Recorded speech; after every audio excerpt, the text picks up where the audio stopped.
Bandwidth for First Updates Now is supported by the Blue Alliance. Keep up to date on all live and archived First Robotics events and team stats at thebluealliance.com. People are interested. But you know what? If you send me an email, you'll get a response, and it will be from me. And I really don't have any desire to. You haven't watched the trailer at all? No. A lot of people haven't heard of the couch division, so It's a comfy division to be in, though. it's super comfy. It's almost too comfy at times. Your response to teams who see that as a new potential issue with districts? Yeah, that's really a two-pronged question. Let's see if there's any damage from that fall. There was. They snapped. 330. Still on their back. 6 seconds to go. 4 was the highest ranked. And as votes continue to pour in, everything kind of changed around a little bit. So we forget to go back. First Updates Now is brought to you by Twitch. Fun is now a Twitch partner and offering some awesome subscriber-only benefits. Subscribe today or get a free subscription each month when you have Amazon Prime by linking your account and clicking subscribe.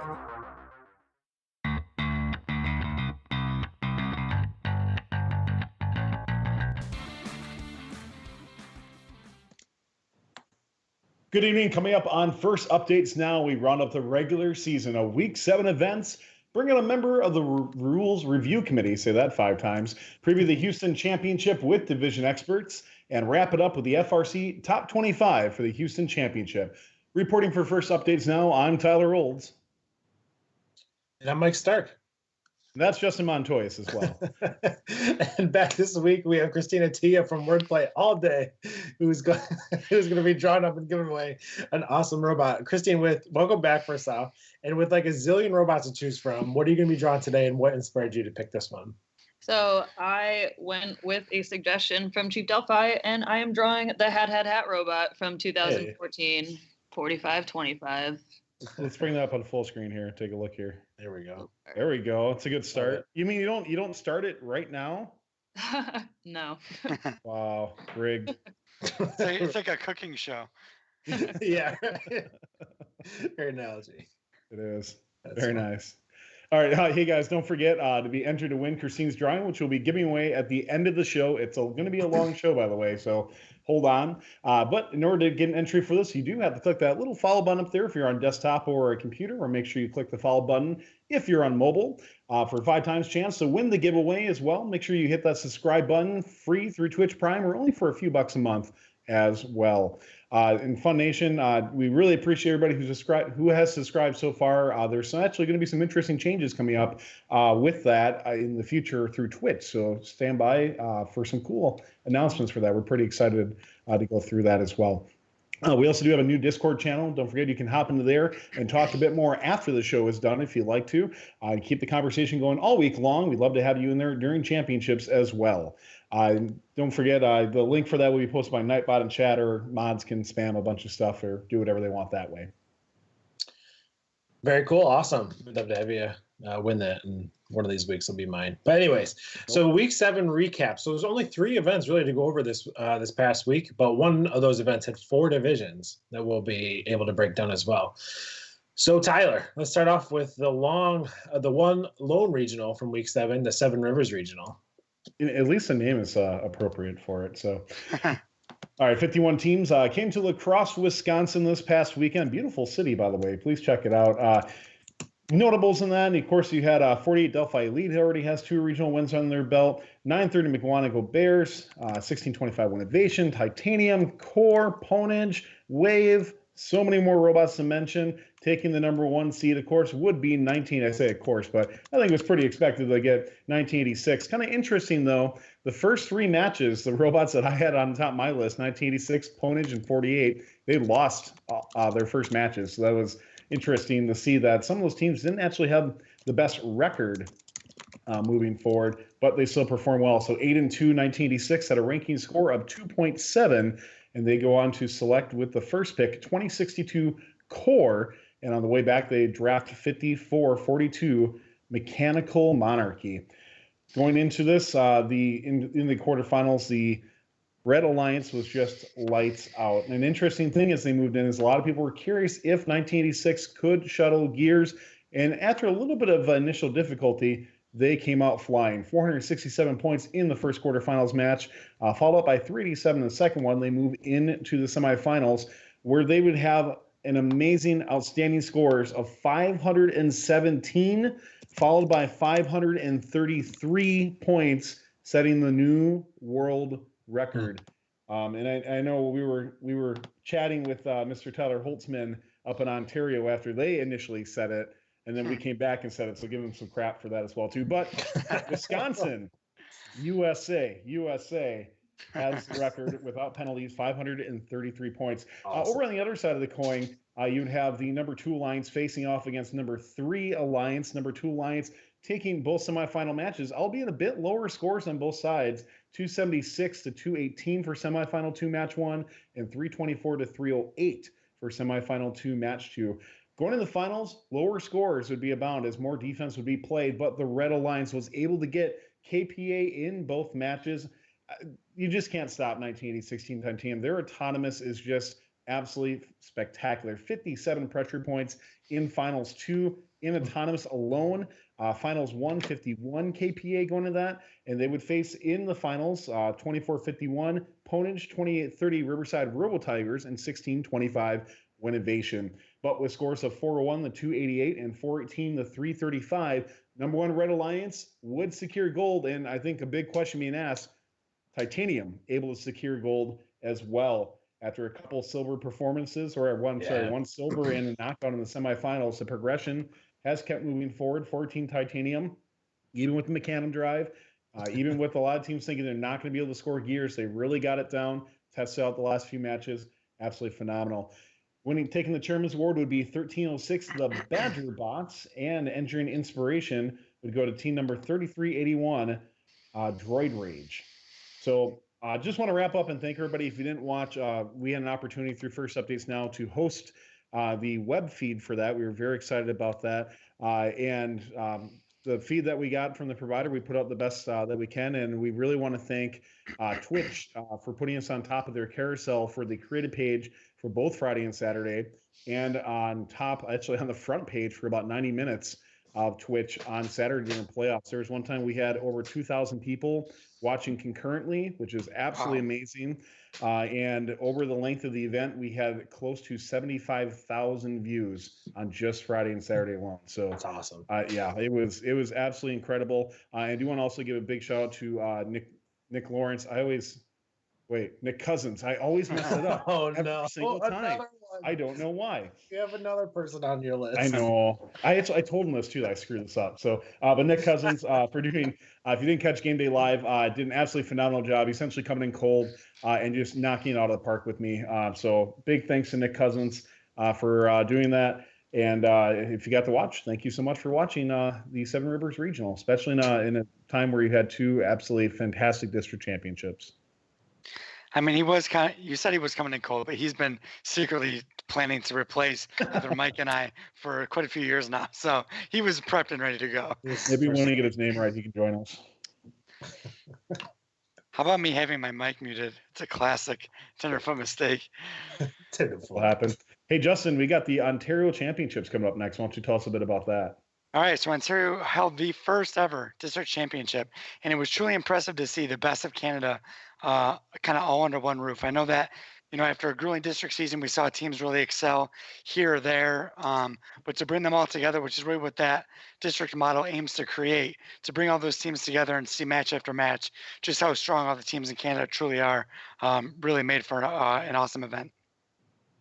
So at that event, each team played 11 matches, and seeding first was Stony Creek Power, 2056. They decided not to select 1114, who had seeded in second, but took 610, who ended up seeding third, and they would later add 4814 and head to the playoffs. They advanced quickly to the finals, beating both quarterfinal and semifinal opponents with win margins of 300 points at times, advancing quickly, themselves advancing to the finals. On the other side of the bracket was number 3 Alliance, who themselves were trying to mimic the number 1 Alliance, and they did. 49-39, 49-76, and 2200 also advanced to the finals without losing a single match. So we knew that the finals would be close, and we were not disappointed. In match 1, The scores were 501 to 493, and match 2 is 518 to 509. In both cases, however, it was the number 1 alliance of 2056, 610, and 4814 who were able to take the win at the inaugural Ontario Provincial Championship. So congrats to them, as well as 1241, 4525, and 4039 who picked up the district championship chairman's awards as well. So I don't know if you guys had a chance to watch the Ontario District Championship, but it really was awesome. A lot of really great matches, and like Tyler, you had mentioned during your Seven Rivers recap, they were going toe to toe, the number 1 alliance for that world record in almost every match they played. Mm-hmm. Yeah, I was definitely, I had it up on my other screen as we were doing Game Day Live as well too. Yeah, and it was fantastic play to see back and forth. I think a big surprise to many was seeing 11-14 knocked out in the quarters. Very reminiscent of 971 getting knocked out in the quarters just a week before that. I think a week or two before that.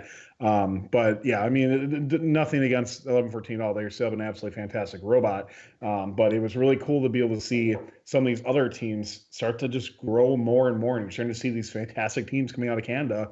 I think the districts did really well for them because, man, there are some ridiculously awesome teams out of Ontario, specifically Ontario this year. There's great teams in Canada, but the Ontario district is just cranking them out. They are, for sure. All right, very cool. So moving on to first in Michigan, and the 4 divisions that we saw at the Michigan State Championships this past week. And I'm going to start things off with the DTE Energy Division. So these 40 teams played 12 matches each, and after those matches, with a 2.5 ranking score average, it was 23-37. The Engine Nerds, that's a really blast from the past when we first started this show. We talked about them a lot. They took the number 1 seed. They would select 107 Team Robotics and 55-61 Raider Robotics to join their alliance. So Justin and Tyler and Christine. So out of the 8 district events that these 3 teams collectively have played at, only one time did one of these teams make it to the finals, and that was 23-37 at Troy, where they took silver. Oh, wow. Yeah, so it's like kind of the mini dream team right here. Yeah. So 8 district events for these 3 teams, and only one time one of those teams made it to the finals. I thought it was pretty interesting. So facing the number 3 alliance in the finals of the division, the Blue Alliance of 45-05, 55-09, and 201 took the first match from that number 1 alliance, but that Red Alliance battled back and took the next 2, advancing into the. Did they have a name for it? We joked internally that it was called the Einstein of SC kind of. No, actually, so I actually asked Jim Zondag, and he said there is no name for it. There is no name for it. Yeah. Interesting. Interesting. It's the Michigan State Championship. That's the Michigan State. All right. So congrats to that alliance. A job well done, and we'll hear a little bit more about them later. So moving on to the Ford division with Tyler. All right, the Ford or Money division brought to you the fantastic teams such as 27, 314, 503, 1243, 2137, 2767, 3357, 3620, and 5460.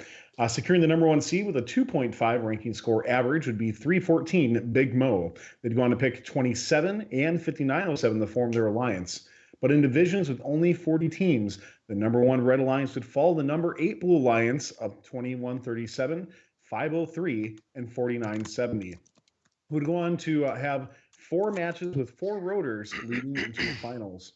They would score off against the number 2 Alliance of 60-75 Leland Zebrotics. I think. I've never heard of that team before. 27-67 Strike Force and 51-14 Titanium Tigers. Match 1 would see the number 2 Blue Alliance soar as they would get both 4 rotor and KPA bonuses to take match 1 456 to 213. Red would come back big in finals 2 with a 2 rotor auto.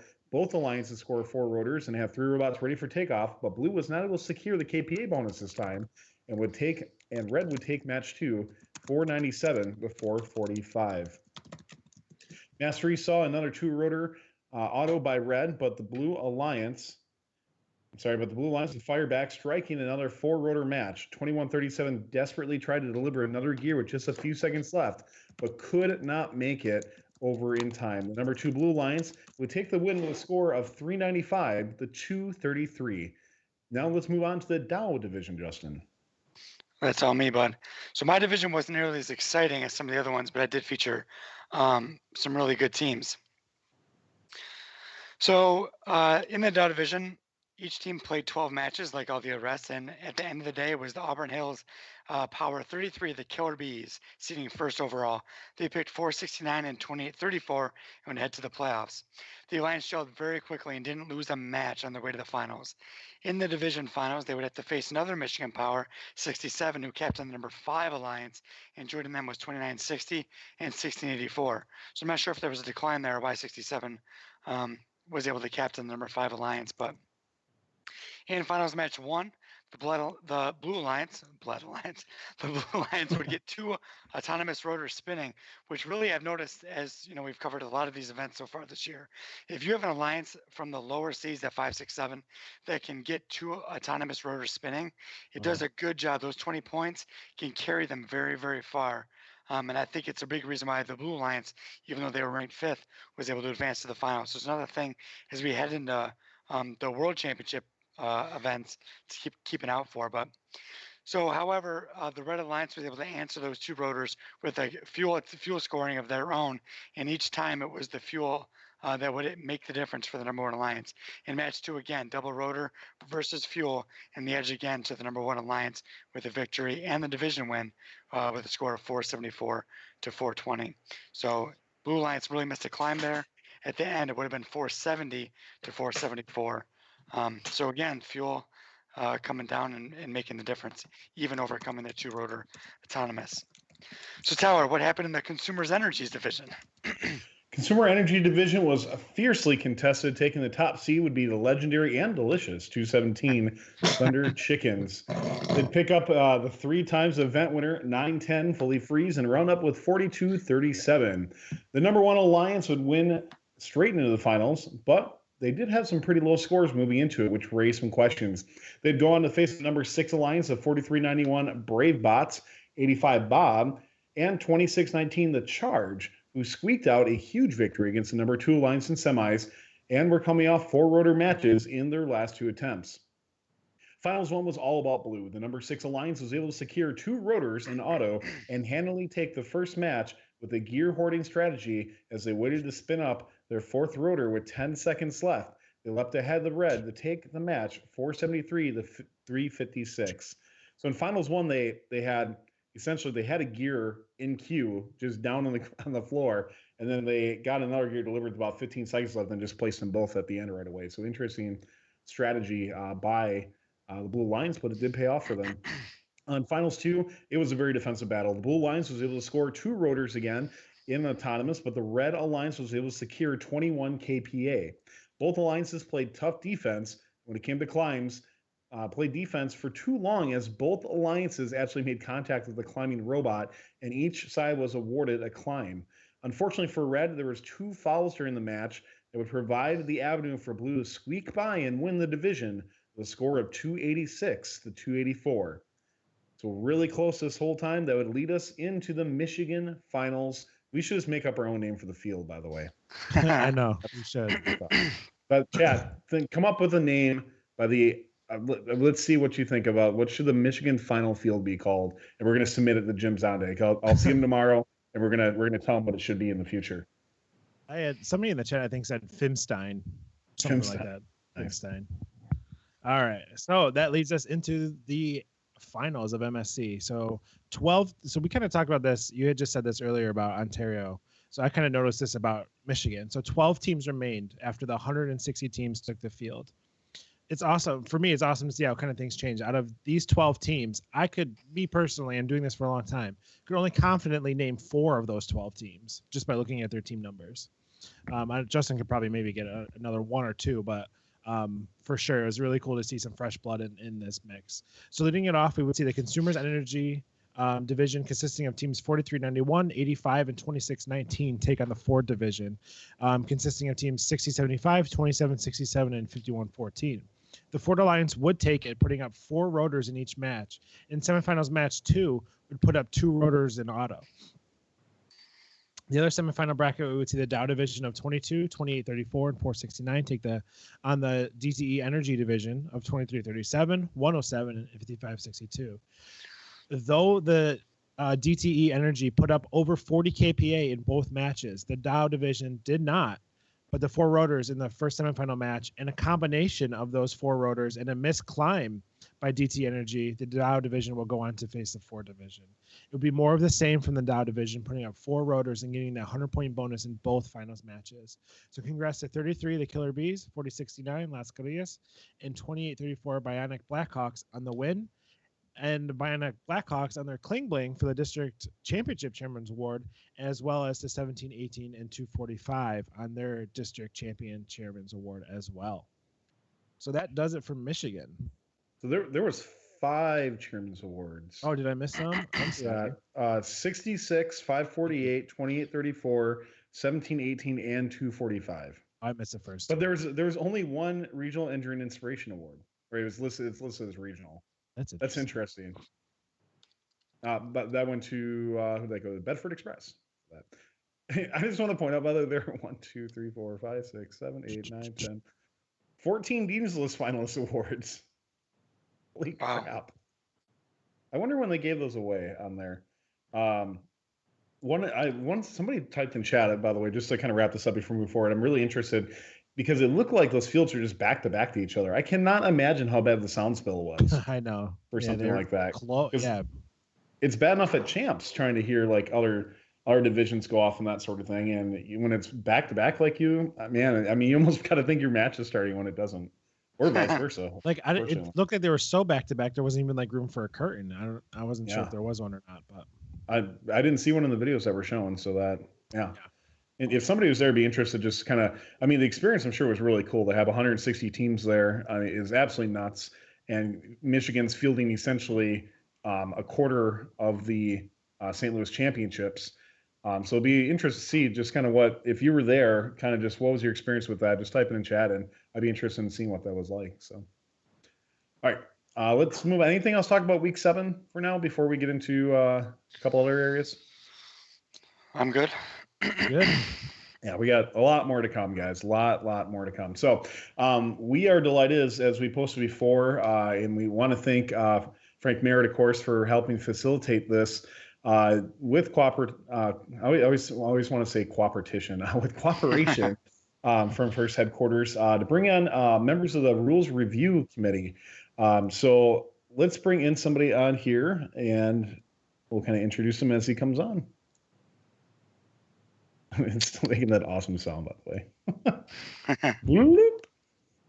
I don't know if chat can that. Oh, reverb. There we go. Hey, look at that. It's a Jared Russell. It is a Jared Russell. We're certainly excited to have him on the show. If you don't know, Jared's a 16-year veteran of the First Community, mentor of 250 for the Cheesy Poofs, and alumni and previous mentor for 341 Miss Daisy, 2 Hall of Fame teams, I might add. Oh, and he's got a pretty sweet job writing code for some self-driving cars in San Francisco as well. Welcome to the show, Jared. Thanks. Glad to be here. Mike, before we get in, one thing I just wanted to read off something that Frank sent us, because a lot of people are kind of wondering what the Rules Review Committee is. So this is just a quote from Frank. He says, the Rules Review Committee is comprised of respected members of the FRC community that are brought in at a critical stage of game design to give first their unvarnished feedback on the game and what they may need closer attention. So Jared, congrats on being respected, by the way. Yeah, that's a first. Yeah. Okay. All right. So Jared's going to talk kind of a little bit maybe more on his perspective of what the Rules Committee is, his role in it, and also field some of the questions that you guys submitted on our Chief Delphi thread. So Jared, to start off, can you give us maybe a brief description of what the Rules Committee is, how you got involved, and kind of go from there? Sure. Yeah. So going into the season, I knew that my involvement in First was going to be very reduced in scope due to the birth of my daughter. Congrats. So, I still obviously wanted to contribute, and one way to do that was through my involvement in the Rules Review Committee. And so what the committee is, it's exactly what Frank described. It's a group of longtime mentors and volunteers, FTAs, referees, who are brought in and basically given a copy of an early draft of the game manual. And with very little other direction, we're asked to go through that and come up with suggestions, clarifications, and other sorts of feedback on what the GDC has been developing. So just to be clear, the Rules Review Committee is not the GDC. We do not design the game, do not make any decisions. We provide candid feedback and hopefully try to get the rules into a better place than when we started. So people shouldn't start spamming you with Q&A questions, then, is what you're saying. Yeah, right. We're not answering the Q&A. We don't do the team updates. For the most part, really, the committee is sort of an event. It's sort of a weekend, a couple months before kickoff, where we all get together in New Hampshire and go through the rules document. And afterwards, all the materials are left there. And we really, other than occasional emails, I'm in the shower and I thought of a way to break the game, stuff like that. That's when all the good ideas happen. Absolutely. But yeah. Go ahead, Justin. So Seymour specifically, kind of, what is your opinion on the game, first of all, and kind of what role did you play or the rules committee play in structuring both the rules and the scoring process? Like, were you guys a part of that evaluation, or is it just strictly like, rules as far as is it easy for the referees to call and things along those lines? Yeah, so we provided feedback in a number of different ways. Some of it, a good portion of it is looking at the rules as they exist and trying to find loopholes and close them. In particular, I think in past games there's been some emergence of mechanics the GDC didn't expect, like I'm thinking of 469 in 2010, and it's good to at least know that those sorts of things are coming. So we did close a few loopholes and clean up some things, mostly around like nefarious things that you can do with game pieces. So that's one of the ways that we contributed. But analysis of scoring and the mechanics of gameplay is something that we spent a good portion of time on. Now, one thing that I should note is this is not the first year the Rules Review Committee has existed. It's been around in one form or another for several seasons now. And the sense I got was when we met this year, the game was not quite as far along as it has been in maybe some previous seasons. So when we were there, a lot of the field elements were not yet finalized. So for example, the player stations and hoppers were very heavily modified since the time we saw them. The lifts for the gears were not springs when we saw them. They were rigid pieces of plastic that unfortunately had some durability issues.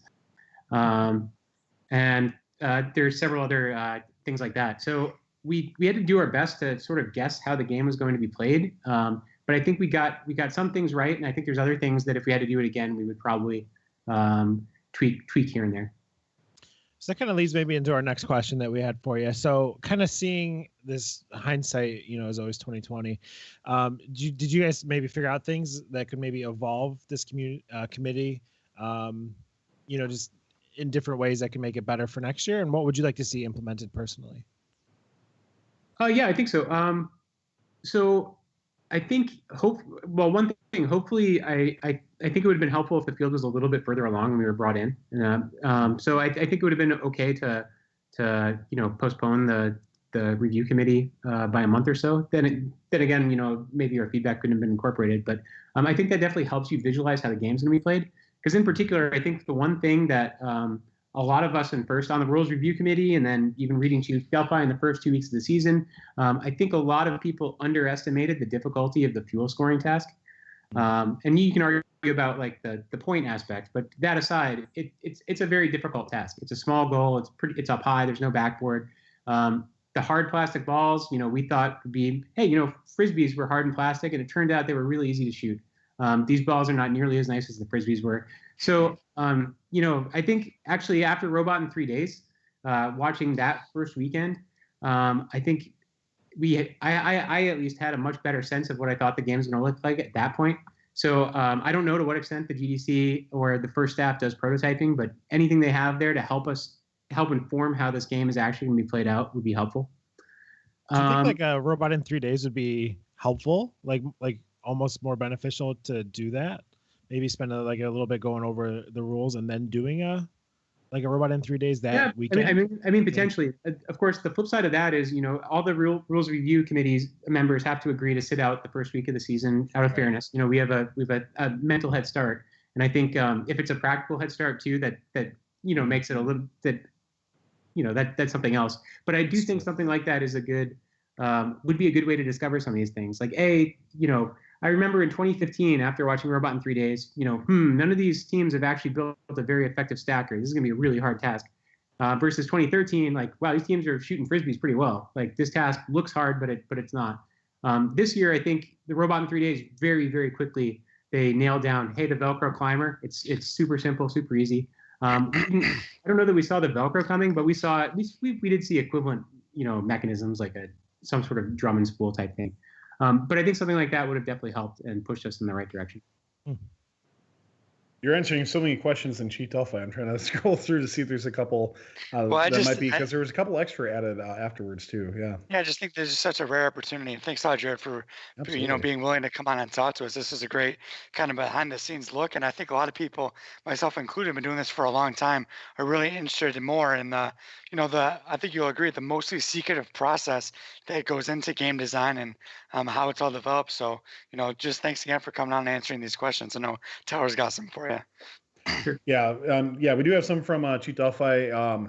So, and a couple of these, Jared, I know that you're not, as you mentioned, you're not on the GDC specifically. So I'm not sure what your background will be in some of these, but you mentioned one of them with fuel. And can you kind of elaborate a little bit more? Like, what feedback did you or the rules review committee give on fuel? I mean, was fuel worth more at some point? Do you know what the process was behind that? Or did you maybe suggest that it should be worth more or less or anything like that at all? Yeah, so some background on fuel. When we got there, I think it would be helpful. Maybe I'll run through some of the, after I answer this question specifically, I'll run through a couple of the major changes between the game as we saw it and the game as it was at kickoff. But fuel, there was a change there. And it didn't used to be worth more. It used to be worth less. So when we first saw the rules, does anybody want to guess what the number of KPA required for the ranking point was? Oh, God. 75. Yeah, I would say at least double. Yeah. It was 150. Oh my God. So and the people in the working on this game are. They guessed high, and I think the rules review committee also guessed high for the number of points per relative to the difficulty of that task. So that was one of our key areas of feedback was, that's an unachievable, maybe if you have 118, 254, and 1114 on alliance together, you get that, but that's probably the only way to do it. So I think if anything, we probably should have pushed to bring down the KPA bonus or increase the points per fuel more than we did. I think it's, argument to moderation is one of these sort of logical fallacies where if you start like at one place and you sort of, and you want to bring it down from there, you're maybe biased towards the initial value. So I think if we didn't have a number and we were asked to come up with one in a vacuum, we might have come up with like 20 or 30. I don't know. But so I think it just underscores the point that I think everybody thought more fuel was going to be scored than actually has been. And I think especially in autonomous, right? Especially in autonomous, but in teleop too. And there's a lot of compounding effects here. Like if you score a lot of fuel, then overflow comes into play, and then it gets easier to score more fuel. But if it's too hard to score that much fuel to begin with, then you don't get into that cycle. And so one cool data point, by the way, is on Chief Delphi. Joe Johnson had this post about how many high efficiency goals do you think are going to be scored per division at championship? And I looked at the actual data. And everybody in the entire thread, whether they posted the day after that post was made, like the first week of build season, all the way up to like yesterday, everybody overestimated. So don't fault the GDC or the rules review committee too bad here. Yes, we should have seen this coming, but I think it's tempting to look at this and overestimate how well teams are going to be able to achieve the challenge. And moreover, like the dynamics of balancing the gears and the fuel is a really complicated, interesting task. You have the gears that have these big steps. They get exponentially more difficult, and there's a cap. Fuel is linear, low value, uncapped. And you want those two things to be in the same ballpark so that it's not obviously the fuel shooting team always wins, or it's not obviously the gear teams always win. So I think going into champs, we're close to the right ballpark. Fuel's still a little low, but for those early week events, I think fuel was way undervalued. Yeah. So Jared, do you say that fuel matters? What's your take on it? I think absolutely it matters. I mean, if you look at the good fuel shooting teams, they overwhelmingly seeded 1 or 2. And I think what was cool is there are a lot of upsets for those teams. They won a fair share of events, but they also weren't automatic wins every time they played. Yeah. I think the real problem was that the high efficiency goal was just a little bit too difficult. And so the barrier for entry to it being worthwhile for you to shoot fuel was too high. I think if it was half as difficult because of the distribution of ability in FRC, that would have opened the doors to, 100, 200 more teams shooting high goals. And by the way, that question was from Josh from 1675 UPS. So thank you for that question, Josh. We got a couple more for you here, Jared. Another one from Mishchin, I believe it is, from 5404 Giraffes. They asked, did the Rules Review Committee prompt any significant changes to the game other than what, and you did mention a couple of those, so I'm not sure if there's any others that you really came back with. There's one other that I wanted to mention, which, we did have some input on the field parts and design of that, like the feeder station for gears used to have a different affordance, like a coin slot for picking up the gears that we did away with. But I think the biggest difference is the version of the rules that we read, there was only one pilot per airship. And that pilot would be automatically assigned based on a certain team being in a player station. So in a qual match, the Alliance doesn't get to choose which team puts a pilot there. And I don't actually remember if we suggested 2 pilots, but I think we did point out that for a number of reasons that wasn't probably going to be a great situation. For one thing, like forcing a student to stand on a field for 2 minutes while there's 6 20 feet per second robots is potentially an avenue that we don't want to go down. Absolutely. Our last question is, I might take a couple in chat too. Zach from 2067 Apple Pie asked, seeing the game, are there any rules that you would do away with personally? Like what you mentioned, things that you'd want to change afterwards. What pops in your mind? What's something that you're like, man, either that just needs to be gone or something that could be implemented differently? Yeah, for me, I think it all comes down to the scoring balance. I think should be tweaked a little bit. I think it would have been nice in hindsight for the climbs to be like a maximum of 2 per alliance, or maybe you can only bring 2 team ropes to the fields, so somebody needs to climb the field rope in order to get the third climb, something like that to up the difficulty level and reduce the point impact of climbing. Other than that, like I said, I would have made the high efficiency boiler, the opening twice as wide, maybe move it down a foot and move it back a foot so that key shot actually has a nicer geometry. And I think if you do that, then a lot of the game's issues fix themselves. The other thing, low goals, I would bump up in point value to 1/2 or 1/6 KPA instead of 1/3 or 1/9. Just to follow up on that, climbs have been a big thing. People call this game First Climb Works. It's been a pretty popular moniker that we've heard. So what was your feedback, or did the Rules Review Committee give any feedback in regards to climb and points value, or was this at a point where it was just way too early in the game to know what could potentially happen from a points value? So I think you might be able to blame us for that, Alex. We thought climbing as an end game is a really cool end game. A robot climbing a rope is something that is in that sweet spot of looking hard, but it's actually not that difficult to do. Yeah. And we've never had an end game really where the vast majority of teams could complete the task successfully. So I think, bearing in mind that we thought a lot more fuel was going to be scored, I think we felt good about the point value that we had assigned to it. I think in hindsight, we should have reduced that a little bit, because I think looking back on past games, any game that requires all 3 members of the Alliance to be fully functional for the full 2 minutes, even if you have 3 good teams, there's a lot of factors outside of your control. You can drop bombs or something, and it's not a feels good moment when you miss a climb for some silly reason like that. So I think maybe some massaging of the rules around climbs we would maybe have wanted to change. Awesome. So I have a quick question. I don't want to put you on the spot, and if you don't want to answer it, that's fine, because the purpose of this isn't to heap more blame on the game design committee. But do you know a little bit about maybe what perhaps contributed to this year in particular, the design of the game being a little bit behind of, maybe where both you're used to seeing the game when your committee is brought in and where the game design committee would have liked it? I don't know all the answers to that, but I would, I think the complexity of the game may have something to do with that. There's a lot of field parts on the official field. And there's a lot of work going into those. When we saw the field, like I said, I think every part of it has changed a little bit since we saw it. This is a pattern I see happen a lot. It happens to me professionally. It happens to me on my first team. You can get into complexity a little bit, and you're going down this path, and things are just getting harder and harder as you go. But you're not sure that it's the right time to do an about face. Maybe there's no time to do that. So I think that may be part of it. Hey, Jared, just a last quick question for you. How many people are on the game, or not game design, rules review committee? I don't know how it varies from year to year, but they're on the order of a dozen. Okay, very cool. And we're going to have another person on next week, which we'll reveal as we get on too. So yeah, very excited to have you here, Jared. Thank you so much. Yeah, sure. That was awesome. Thanks, Jared. Hey, Jared, with Houston champs right around the corner and other champs coming up, is there anything that you're really looking forward to, or anything that is really exciting you coming up in the next couple of weeks? Me? Yeah, you. Oh yeah.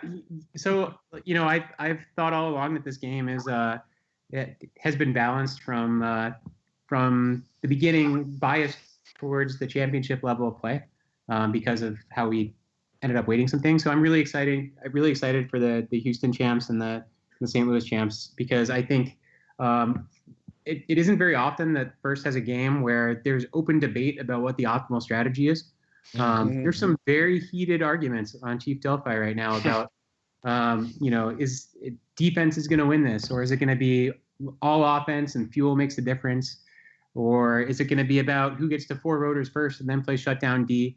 I'm really excited to see the dynamics of how these things are going to play out. And I think last weekend at Michigan State champs, we got a preview of some of this. The 23-37 alliance doing 2 rotors plus D and winning a division with that strategy versus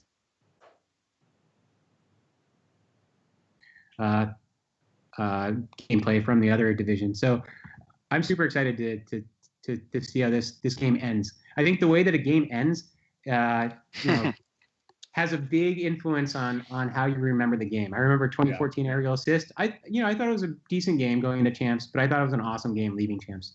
Yeah. And not just because we won, but because it was really, really great to watch once you had 6 really good robots on the field together. So I'm really optimistic.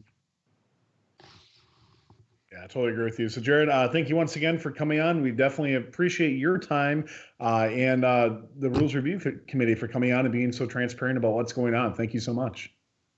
My pleasure. Thanks for having me. All right. Thanks, Jared. Take care, buddy. Pum, pum. Ooh, that almost happened where I almost clicked it. All right, so we'll take just a moment to reset here and get everything back together. But Justin, we got the Houston champs previews coming up here. Yeah, before we talk about that, I just want to say again that, I joke around with a lot of people about our show, and sometimes I say, they're like, yeah, it was a kind of a boring show or whatever. I'm like, yeah, but kind of what can we do sometimes, covering so many events and stuff. But having Jared on in that interview was one of the coolest things we've done like that. I was hanging on his every word, hearing about the process. That was just really cool. I think a lot of people, not just me, but I think a lot of people in our community really appreciated that openness that we don't always get to see from that game process. So that was really, really cool. All right. Yeah, so go ahead, Mike. Sorry. No, I was just saying, I'm going to kind of echo you and kind of with the chat. A lot of people were saying thank you to Jared as he left. Just that was awesome. And thanks to Frank for initiating that, really, and kind of volunteering that. It's, like you said, this has been going on for years as far as we know, right? Because we haven't known how far this has gone back. So it's kind of great that they're for the transparency. And we just, again, I really appreciate Jared for coming on. Certainly.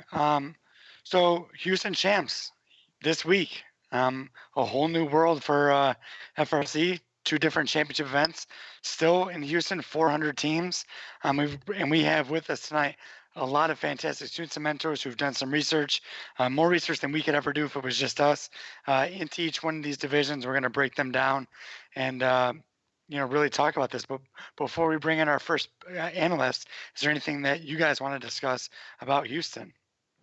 I still don't believe it's happening yet. I'm still in the thing like it doesn't exist actually. You're It's still just in denial. Yep. You call it denial. I'm going to be in denial until I go do it next year. So Yeah, right. So Houston wasn't, Houston Champs was a thing in 2003. Tower, were you? I don't know. Did you ever go? Yes, I went. How was it? It's hopefully at a better facility than what it was like. So, okay. So I'll give a real quick thing because we don't want to go too long on this. Sure. Where the competition fields were was in the brand new at the time Reliant Stadium, which is where the Houston Texans played. That was absolutely gorgeous. It was really, really awesome. We all get a free T-shirt. So free T-shirts next too. Yeah. So, and I still have that somewhere, by the way. It was a really neat T-shirt. Picked up, so many chicks with it. And here's the thing that was odd about the Houston Champs, and it wasn't ridiculously odd because at the time we were coming from Epcot, where you had to, in some cases, roll your robot quite far, especially if you were on the Einstein division at the time, in order to go from pits onto there. And the one thing that was a big factor is that they decided to put the pits inside of the Astrodome, which was the old Houston Oilers stadium. It was the first dome stadium to be built, I think. I'm not sure in the U.S. or anywhere, but it was in decay. Literally, I sat down in the seat and it broke, and I was a lot skinnier back then. And there was just it was so loud. That's the one thing I remember because it was one of the first dome things. The reverb was just awful.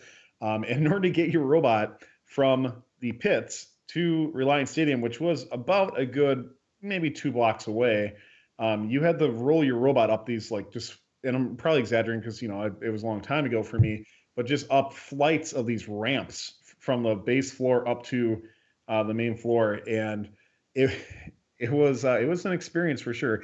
Overall, I mean, like I said, Reliant was really cool. Houston was neat overall, even though there, I think, was a shooting right next to where our hotel was. But besides that, excuse me, it was pretty neat. We did do Segway races around a pool there, so it was pretty rad. I remember that. And I also got a fantastic experience that I found out what a P-trough was because I thought that's where you washed your hands. Oh. So that's my Houston experience, guys. I'm sure this week's going to be better for everyone. I felt like a little geeky out there now. All right. So enough about me. And anything from you guys for Houston Champs coming up or Champs in general you wanted to talk about? It's just hard. Like you said, it's hard to believe. I think it's because none of us are going that it's hard to believe that it's this week, that there's this whole other event going on. But starting tomorrow and the next day, we're going to be checking our phones a lot and watching, and I'm excited. It's going to be, and as Jared brought up, it's just going to be, with all this debate going on, it's kind of really going to see our first glimpse, just because what happens at Houston is that, going to determine kind of what happens at St. Louis, maybe not, maybe depends on the chemistry of teams that you have, but it's going to be good. So I don't know are we ready to bring on our first guest or not? Yeah, we can bring in our first analyst. Absolutely. I just don't know if we wanted to pause because I don't think we've had a chance to talk about the Festival of Champions update that came out since we had our last show. Yeah, we can take a couple minutes on that. So I just thought it was really interesting that what seemed like kind of an off-the-cuff idea that first had now all of a sudden got included in a team update and had a lot of different things for, how it was going to be handled, which one of the things I found interesting was that you don't have to bag your robot, but it also seemed like you're not allowed to make any improvements to your robot. I thought that was kind of strange. I don't know how you guys felt about that. Say that Sucks again? if you're gonna, yeah. So, and that's the way I read it too. It was kind of confusing the way that it was laid out for that. But and maybe somebody in chat can correct us. But essentially, it was if you are going to First Festival Champions, you're not supposed to modify your robot. That's what I got out of it. Yeah, that's kind of what I got out of it too. And I also thought it was really weird that if one of your alliance members cannot attend, you have to pick a backup bot based on based on an equivalent selection robot. So for example, if your alliance captain can't attend for some reason, your alliance can only be or that robot can only be replaced on your alliance by an alliance captain, and so on for second, third picks. I thought that was kind of really, really weird as well. Yeah, I don't know. That's. I'm still trying to get over two champs. One step at a time. Yeah, I'm not ready for first Festival of Champions yet. So Interesting. All right. Yeah. Let's bring in our first analyst. What do you think, guys? I'm ready. All right. So I'm going to apologize. I'm only going to pronounce first names because, man, I am going to butcher some last names. So we're going to bring in Devin from Team 1982 Cougar Robotics. He's the design captain for that team. He's going to talk about the Roebling. Is it Roebling? Is that how you pronounce it? Roebling, I thought. Roebling. All right. Roebling division. So let's bring him on. Bloop. So I hope Chad can hear that because it's so funny. I can't hear it, so I don't think they can. I don't know. We'll see. All right, let's see if we can get him on here. Boop, boop, boop, ba-doop, ba-doop. You're having way too much fun for that. You got to fill dead air with something. Uh-oh. Absolutely. I just told him I was going to call him, too. Let's try that one more time.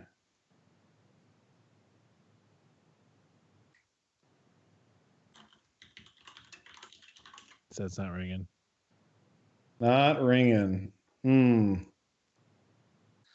might move on to the next person then and bring him on later. So yeah, that works. Yeah, we might do that. So by the way, if you're an analyst and you're waiting, we might bring you on like right away. Be ready. Just keep with a that, 30-second delay, right? It's like presidential it's like presidential succession. You're not ready? All right, who's next? Wait, did somebody just come on now? I don't know.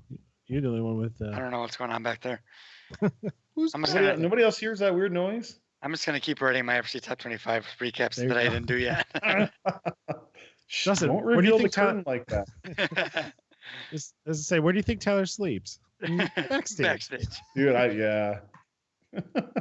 there he is. Hey, Devin. Oh, you might be muted there. I've been there. Yeah. So what? You're just like Justin. We've all been muted at various times. If you're on Skype, go to Tools, Options, Audio Settings. Make sure your mic is selected. This is the magic that we get to cut out on YouTube, by the way. If you're watching live, you get to enjoy this. Look at it that way. Still can't hear you, Devin. I'm sorry, buddy.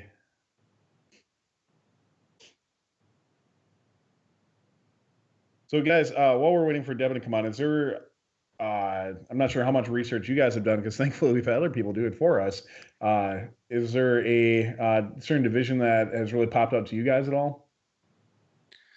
Well, I know, Mike, you were saying that a lot of the top 25 teams that you've been covering are in what division? Carver. So just Carver. the ones that I'm going to talk about when we get to the 25. There's a Spoilers. lot that I've noticed that were in Carver. So I have quite a few from Hopper. Oh, there we go. So the showdown. So, yeah. So we'll see. But to be honest, I have not had time to look at it. Yeah, there's some. I think Carver is going. There's going to be a lot of eyes on that. And we'll let our analysts cover that. We don't want to jump into them too much. So let's check back. Devin, are you with us? I think that's a hard no. So, all right, here's what we'll do, Devin. We'll give you a call back after the next one and see if you can get your mic issues. Maybe restart Skype or something like that, and we'll bring you back on. All right, buddy? Just give me a thumbs up or something so I know you heard. There we go. Nice. All right, so we'll need just a moment here. Call you back in just a moment. A little bit. Hop. All right. What's next? Which one do we have next? Carver, right? So hopefully. Yes, you're going on. Trevor, we got to bring in Trevor now. Trevor this will be Davidson. That's an easy one to say. There you go. Trevor Davidson from 1648 G3 Robotics Strategy. Sorry, G3 Robotics. He's a strategy and design mentor. So again, this is Trevor Davidson. No periods in that. Sorry. No, there's not. Hey, Trevor. Trevor is on an airplane. These are fun things. So, Trevor, how's it going, man? It's going okay. I mean, following up Jared Russell's never easy, but hopefully it can be at least decent. Pressure's on, brother. So pretty much. So, speaking of, we just talked about Carver before too, and with Mike being that that's going to be a really hotly contested division, man. So, you excited to talk about Carver? Yeah, I mean, it's got 37 teams with an OPR above 100, and it's the only one with an average OPR of 100. So, I think it'll be probably, if not the most competitive division, pretty close to it. All right, why don't you give us your rundown, and we'll probably ask a few questions in between too for you, as you've done the research much more than we have. And of course, G3, you guys are on that division as well, right? Yeah, definitely. We're looking to make a playoffs at least. So some basic observations about Carver as soon as they came out. There's lots of shooters. So there's at least 5 proven hopper autos, along with a few more to come, in 1746, the video we saw. And plenty of smaller points too. So I don't think shooting is going to be particularly scarce in this division. And we do have 4 Einstein teams from last year: 21-22, 987, 1690, and 33-39. So great depth, along with 17 teams who've won regionals, 14 of them have won district events, and then 2 DCMP champs in 1746 and 2471, along with 12 RCA winners and 8 rookie all-stars. So some pretty impressive depth through the division.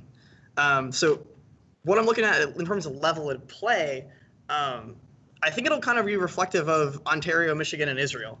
And it's going to look a lot like championship alliances are going to look a lot like the 33, 28, 34, 469 alliance, except you might even see higher auto scores.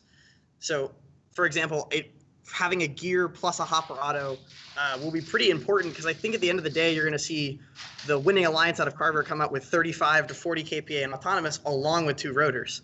So that'll make a huge difference in terms of just coming out of the playoffs. So are you confident, in the first few seeds here, that we could get a couple alliances that have that capability? I'm pretty certain. I think we might. It'll depend on, I think, a few certain teams. I know 971 has one. We know 987 has shown it off since week 1. But it's going to depend on a few other teams developing it. Along with one other big observation I found in Carver was that while we have a bunch of really good shooters, there aren't as many top-level gearing robots. Cyborg Ferrets 3238 really stands out in that regard, but the rest of them, 231, 3339, they're only a step below, but it's a pretty decent step. So I think the question is going to be had is, if you're picking first, I think Cyborg Ferrets are probably your go, but if you're picking second, where do you go? Do you go for another shooter who can also do gears, or do you pick a pure gearing robot? And I think you're going to see a lot of different strategies at play in Carver because of it. So are you looking? You believe that Cyborg Ferrets could be the first pick potentially? That would probably be where I'm leaning to, just because we saw at P&W champs they could do 8 or 9 gears when left unattended, and I think from a shooter's perspective that allows you a ton of time to just continue to rack up the KPA. So it's not a guarantee by any means, but they seem like the top pick to me. Very interesting that they go through. And, are you getting kind of those dark horse teams that you might see could kind of rise to the top, and maybe people that haven't noticed? Yeah, so I think 1746 was mentioned. They have a hopper Auton in preparation. It hasn't run the field yet, but they were probably the best shooter. We tried to give them a run for their money, but best shooter at PCH champs. And they've shown their gearing ability, so I think they'll be a dark horse team. 3256 hasn't really been able to take the California limelight just because of the quality of the upper level teams there, but they've been ultra consistent, ranking in the top 10 in each of their events and making a finalist in San Francisco. So I think they'll be quite strong, one of the highest auto consistencies. And then 1577 Steampunk doesn't get the notability that the other Israeli teams in our division do, but they have a great floor pickup and can score a ton of gears. So I think a smart team will see them coming around either the late first round or early second round and snap them up real quick. Yeah, I think it's important to mention that a lot of these teams haven't competed, in 4 or 5 weeks. So it's really going to be interesting to see these teams that, I've seen a lot of teams out there that have hoppers, they have a shooter, they haven't used it yet. So give a team 5 weeks to work on their shooter. It's almost an entire build season. There might be, a lot of teams that are bringing a much better robot than we saw during the regional district season. Absolutely. And on the flip side, we'll also see that teams like the Cyborg Ferrets and teams like Bumblebee and teams like Orbit have seen that upper level of play, so they'll be even more prepared to go into it and understand the strategies behind it. Yeah. I'm going to throw a team out there too with the dark horses. I'm going to go with 2059, the Hitchhikers from the North Carolina district. They were quarterfinals at their first event, quarterfinals at their second event. finalists at their third, and finalists at the state championship. So I think that team might be able to sneak in there as well. The 2059 Hitchhikers. There were a few other mid to late round teams I thought would be interesting to mention. 2992 competed at Bayou and did exceptionally well, and they've got quite a high gear average in 5 to 6. So I think they're not necessarily a team that has much name, but they could also do that. 4910 East Cobb Robotics from Marietta has also played exceptionally well. Some great coaching and great driving actually led them to upset the #1 seed at the Columbus District event in Georgia, and I think they could definitely be a very solid team to round out an alliance. And then 6314 racked up 5 awards at one event and a solid 4-year average. So I think if they play their cards right, I think they could also be a great team to round out an alliance. Who was that? I missed who you said. What team was that? 6314 DM Robotics or the Wolfpack. Arizona West Regional, Woody Flowers, Volunteer of the Year, Regional Finalist, Entrepreneurship, and the highest rookie seed. Man, too bad they're not a district team, huh? And one rookie all-star at the Arizona North. Yeah, right. That's seeds really good 4th and potential 3rd. pick So there, yes, yeah, we're definitely looking at them pretty. They're going to be quite a contender, I think, to see Einstein. So one of the things I want to ask is from some of the higher end robots, because there are definitely some really, really high end robots in there. I'm really curious to see. I think we're going to see multiple matches now where we're getting 3 to 4 KPA or not KPA ranking points per match on something like that. And I really wonder where teams like a High Rollers who haven't performed maybe up to their expectations in their second event might fall into, or you mentioned Orbit or something like that. It'll be really interesting to see kind of like who out of these high capacity field scorers can actually secure the top, because I think it will be a field scorer in most of these divisions personally. If you had to give the edge to the one team in this division, who are you really looking for? Well, FRCdivisions.co and Blue Alliance both think 1690 or 971 is going to seed first, and I think that I kind of agree with that logic. Both of them can almost get to 40 KPA, if not quite get there, coming out of Autonomous, and I would expect, since both have had a long time since their last event, to come out with a lot stronger gearing. So I'd say that they're heavy hitters. But at the same time, you're looking at New England champs and you're looking at P&W champs, where gearers ended up seeding first. So I think a team like 231 High Voltage or 3238 Cyborg Ferrets could surprise us and sneak into that top seed. Awesome. Any final predictions for you for this division? So I think we're going to see something that's only been pulled off once. I think we're going to see a near and far Hopper Auto combined, which I think will be pretty exceptional. I think the winning alliance is going to have both 2 rotors in Autonomous and 40 KPA. And to round it all off, I think the third robots will be the third robot that comes out of this division will be the strongest third robot on Einstein. And I'll take if I had to pick a few teams to come out of the division, I'll take 971 Spartan Robotics, 2122 Team Taters to knock off 179 Children of the Swamp and 2471 Mean Machine. Like it. There we go. Hey guys, for anybody else, any other teams that really stick out to you? Mike, Justin? No, man, I think that's it. I know we're going to be talking about quite a few of them coming up here in the top 25. So I got one, Justin. I don't know if you have any. Go ahead, man. I'm going to give mine to 4063. Tricks Are for Kids, man. They are two-time regional winners and have won Alamo and Hub City by playing a really, like, that first week where they're Hub City played some of the toughest defense I've ever seen. I think they're a team that can fly under the radar. It might even get picked up as a late second round pick, something by a high seed alliance coming back up. And I could really see them being a huge contributor to an alliance. Yeah, and they're a team like I was talking about before that has, they have a hopper, they have a shooter. It's just a matter of, did they figure it out? They haven't gotten the KPA bonus in any of their matches yet this year. So if they can figure that out, I mean, it's just another tool, that they could certainly bring to an alliance at championship. Yeah, and it's going to depend. A lot of those strategies are going to depend on what the combination of the first 2 robots are. So are they going to need a smart, speedy gear team? Are they going to need defense team? Or are they going to need a team that can contribute a little bit more fuel? That's what's going to determine a lot of this tournament. Yeah. So we're getting hounded by a couple people in chat here. Before we let you go, we got to ask, what is your favorite style of pizza? Apparently.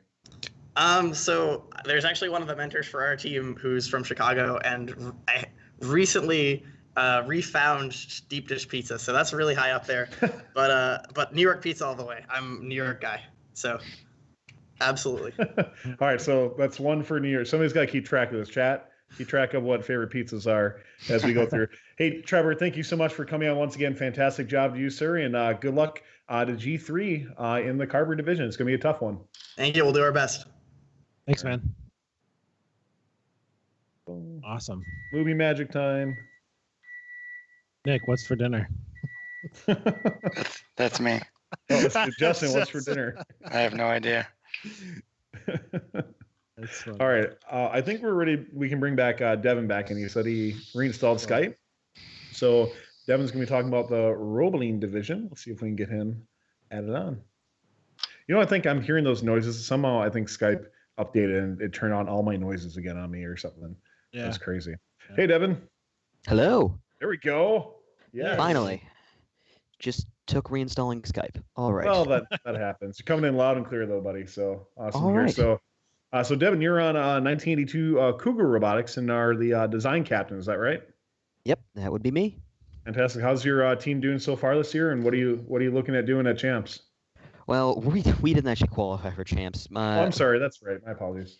Yeah. Ouch, well, Tyler. Yeah. What a jerk. Huh?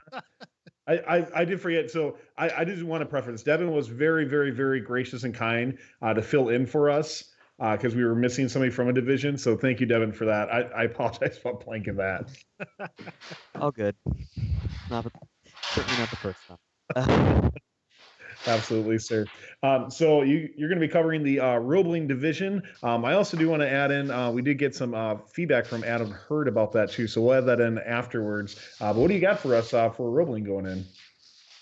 Well, I feel like my analysis is probably going to pale in comparison to the last one. But the first thing I kind of noticed when taking a big look at it, there's not a whole lot of the really uber popular these are the teams that have won Einstein. I mean, you got 973 and 5803 as the two big ones. And past that, there doesn't seem to be, and 1477, sorry. Past that, there's not a whole lot. Both Divisions.co and the Blue Alliance both have 1574, a robot out of Israel, as the number one seed, which seems pretty accurate in everything I've seen. They've gotten better even after winning every single event after every single one, and they probably would have won Israel if not for a dead and disconnecting partner. Thing is, that's Miss Carr, right? 1574. Yes. I'm because of the fact that Israel is not smaller, but just seems to be a less competitive district. I'm not sure that that's entirely accurate. Maybe just because that higher OPR saying if you look at the graphs for this district, it is a fairly straight line, then one big sharp turn at the very end for Miskar. So still a very good team. They have a very good schedule in their hands as well. So I could see them definitely taking up a number one pick. But another team, 973, is certainly going to give them a run for their money. Losing at CVR at Central Valley against 1678, so of course the only way to beat them is to ally with them at the next event. There was recently a video with several of the better NorCal teams just doing an insane amount of fuel all at once.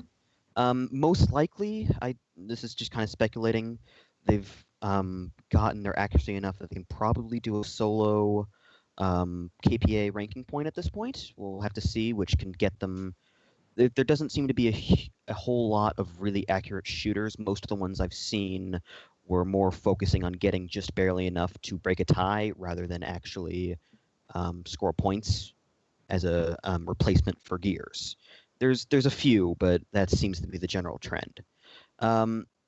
But even still, 973, if you look at the OPRs, they still aren't quite as good at the fuel as 1574. And we'll have to see how that plays out at Champs with differing amounts of practice times and things like that. I'll agree with that. 973, they definitely improved event over event, but Miss Car 1574 has always been on the top of one of my lists for best fuel scores. I mean, their autonomous fuel scoring is very, very good. Not quite like a 1986 good, but it's definitely right up there near the top for autonomous fuel scoring. Yeah. So in terms of other heavy hitters, there's 1477, which, as much as they may be a very popular team at this point, their shooter isn't super accurate at this point. They have a fast climb, a fast gear mechanism that's fairly accurate. So if they focus on what they can do well and get a 973 or 1574 with them to do a really great fuel throughout the match, they can go really far there. But they're most likely going to be a high pick either way just because of their gears. So we'll have to see if that sort of matchup is going to become feasible with just rankings. And then last on the big heavy hitters, 5803. They've won 2 district events, which is fairly impressive, and they only lost at district champs because of a really aggressive 2-rotor auto. I mean, two-rotor auto isn't going to get you a ton of points, but when you're at these higher levels of play, those 20 points can get you really far. They seem to really focusing more on gears during their practice and actual events, though. So with changing different strategies and things like that at champs, where a fuel is going to become that more important because of just that scoring limit, we'll have to see how much they've improved on that shooter, how much they can actually get out of that compared to some of the other teams. But at the same time, they have a lot of experience with events. They have the highest number of matches in the entire division with 48. So we'll see how much of that actually plays out with their strategy. So in terms of good picks that may turn out to be Alliance captains, I'm not entirely sure. 3653, their shooter isn't all that great, but oh, whoops, never mind, ignore that. My spreadsheet just got confused. Okay.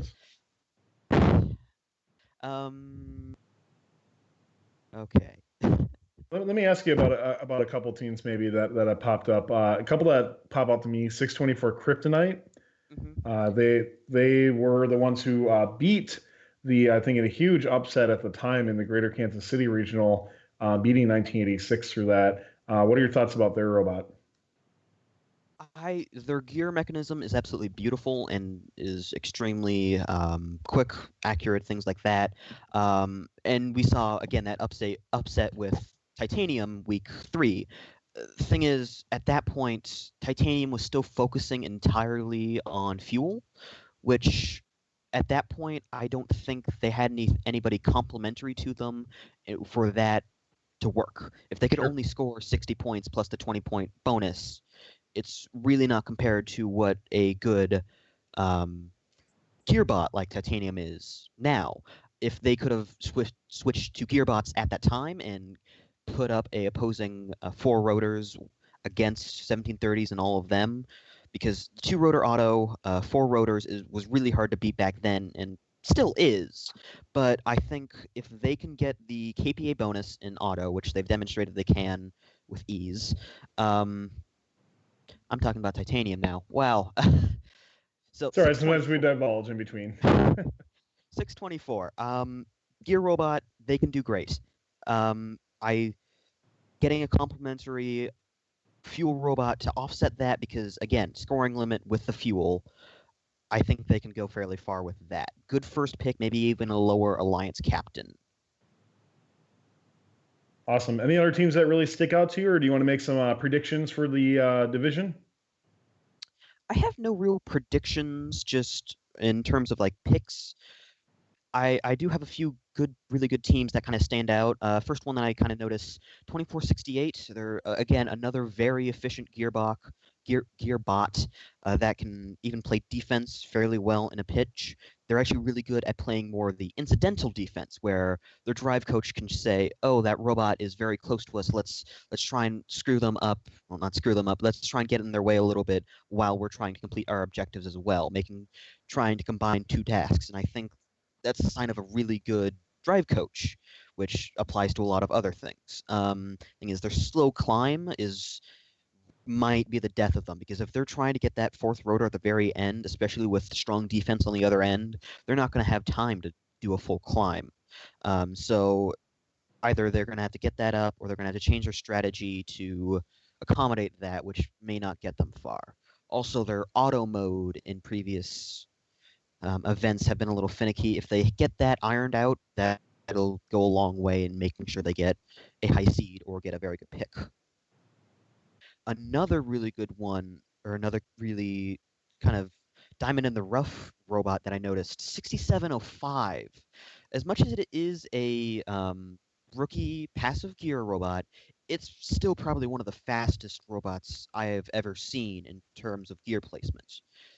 As soon as they get on that peg, the pilot is immediately on that. Honestly, I think it's faster than most active gear mechanisms I've seen. It's just incredibly fast. I think they have a great shot at being a first pick, or maybe even an alliance captain, just because of the sheer speed. They were getting 10-second, maybe even less cycle times. It's a bold prediction, sir. It is a bold prediction, but I think they have a really, really good robot that they can take a very far with. Maybe not Einstein, but either way, definitely playoffs far in there. Potentially with some gear pickups, gear pickup issues, just because it is a passive gear mechanism, just a gear pocket. So that can cause issues, but as far as I could tell, they had that down, and they could get it very quickly. Let's see, another one. Yeah, let's do one or two more, and then I know one. Mike and Justin, yeah. Just going through, I'm going to go with 2642, the Pitt Pirates, again from the North Carolina District, by chance. 5 banners on the year, including the Woody Flower Finalist Award. They were winners at the Pitt County District and the Raleigh District. At the North Carolina State Championship, they were only quarterfinalists, though, there after ranking 6th. They will go into championship, also competing for the Chairman's Award as well. So the Chairman's Award, District Chairman's Award, 2 district event wins, and Woody Flowers Finalist Award. So I'm going to go with that. Good pick. Justin, I knew you had one in mind yourself. I actually just wanted to mention Devin's prediction about 6705, and I'll be rooting for them certainly, because they are the youngest team in the Roebling division. So, rookies I don't think typically find a ton of success at the championship event, but 6705 is the youngest by almost 140 teams or so. So it's pretty cool. And I'll give a shout out there too. Definitely the Kryptonite. Probably another team as well that is popular in the Texas area, but you don't hear otherwise. And Justin, I wasn't sure if you were going to say them, but I think it's 2468. Is that how you pronounce their team name? There we go. 2468. Yeah, 2468. Team Appreciate. Yes, team. Yes, thank you. Team Appreciate. Definitely looking forward to seeing what they can do. Winner of the Dallas Regional Chairman's Award there too. They got a good shot for chairmans as well too on a championship level. Yeah, so it'll be interesting to see what they do, and that's going to be who my good luck wish will be. All right, cool. Hey, Devin, anything to wrap up this division before we let you go here? Not really. Just general notes. It seems to be fair. A lot of really good robots that I think could come out of the weeds near the bottom. As again, with 6705, rookie teams, less experienced teams that I think we could see a lot out of, especially with this division, that haven't had as much success with prior events. Absolutely. And before we let you go, of course, thank you, chat, for reminding us. We got to ask you what your favorite style of pizza is before we let you go. Well, I was actually at the Midwest Regional a few weeks ago, just as a spectator, and I gotta say, Chicago all the way. There's a great Chicago style pizzeria near me, so yeah. Awesome, man.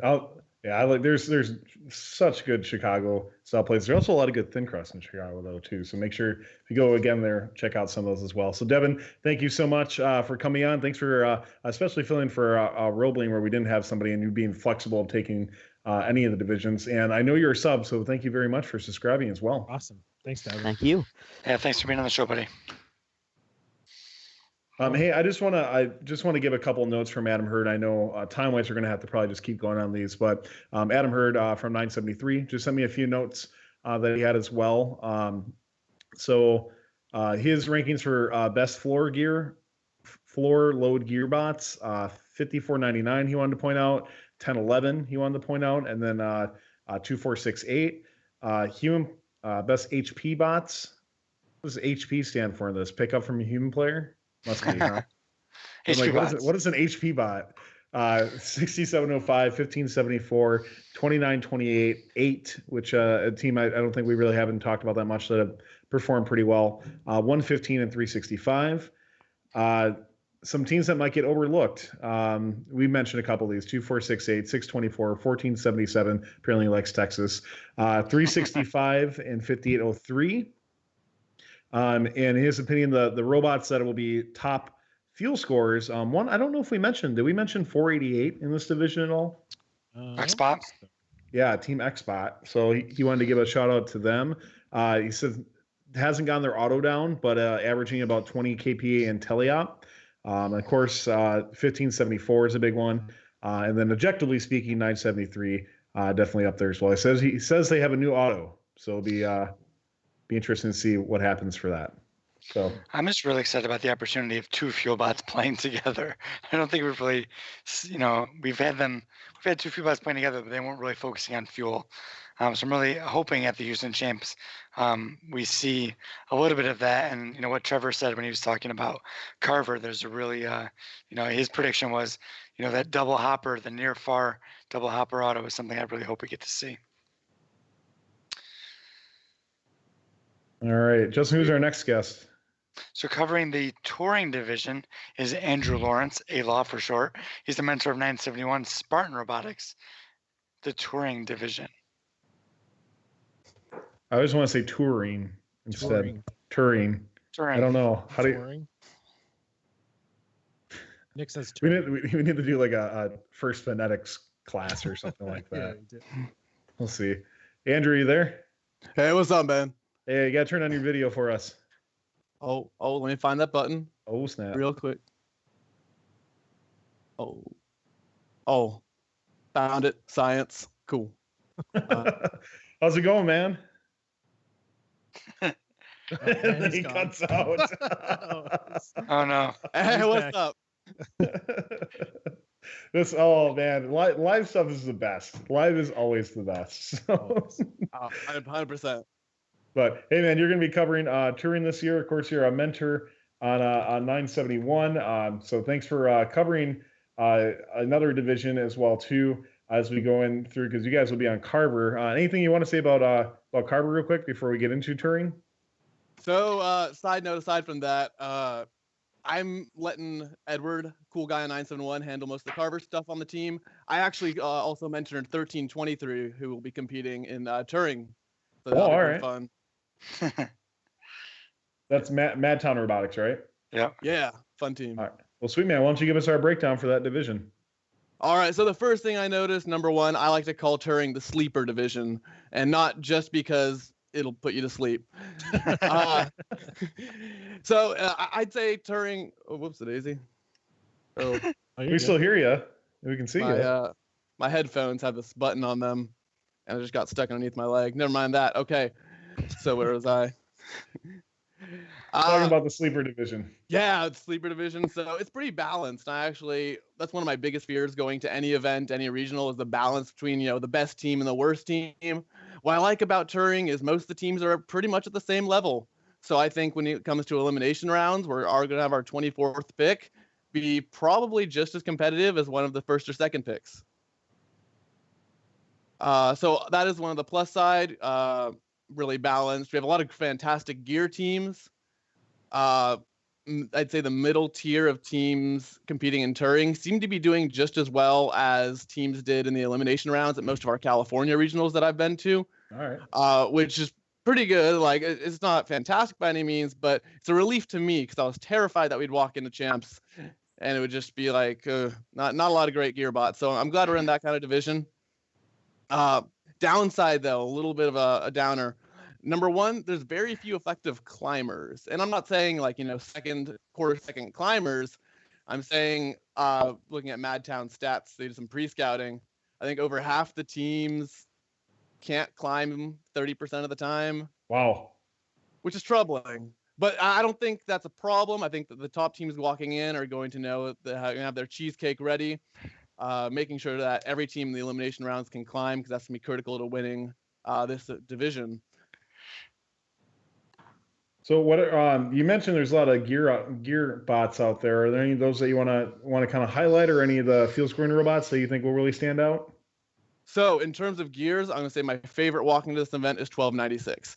1296 is pure beast mode when it comes to gears, and I absolutely love it. I was watching a couple of their events earlier, and that robot is sick. It's minimalist. They've had a lot of time to practice. Aaron let me know what was up with them, and I went and checked them out. They're really cool.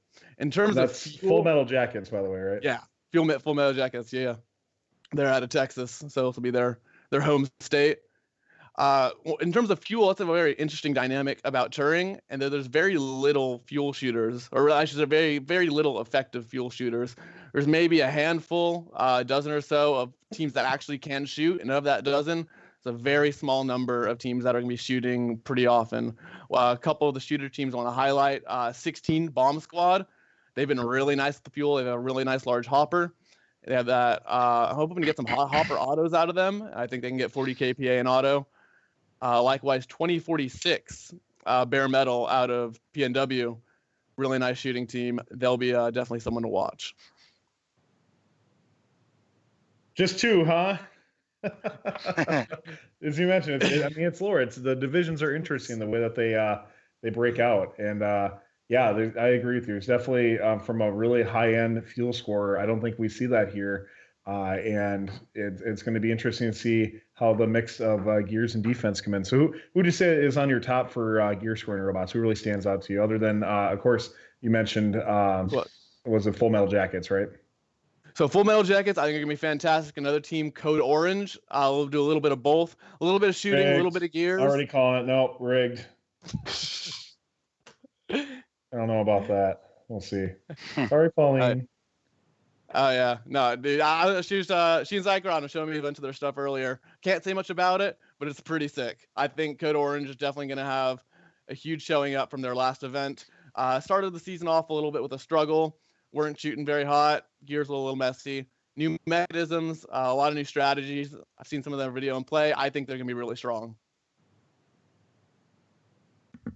That's fair, man. Just giving our friend and fellow contributor a little bit of crap. I don't think she's watching though, so I don't have to hear nasty text messages until tomorrow, I think. Dude, I'm gonna hear half of it too. What other teams stand out to you? Any kind of like dark horses that you might see that maybe people weren't paying attention to that now that you say it, they are going to now? So I'm not gonna say all the dark horses because kind of got a hold in this field as well. All right. But I think can't let all of them through. I think there are some really nice ones that deserve recognition.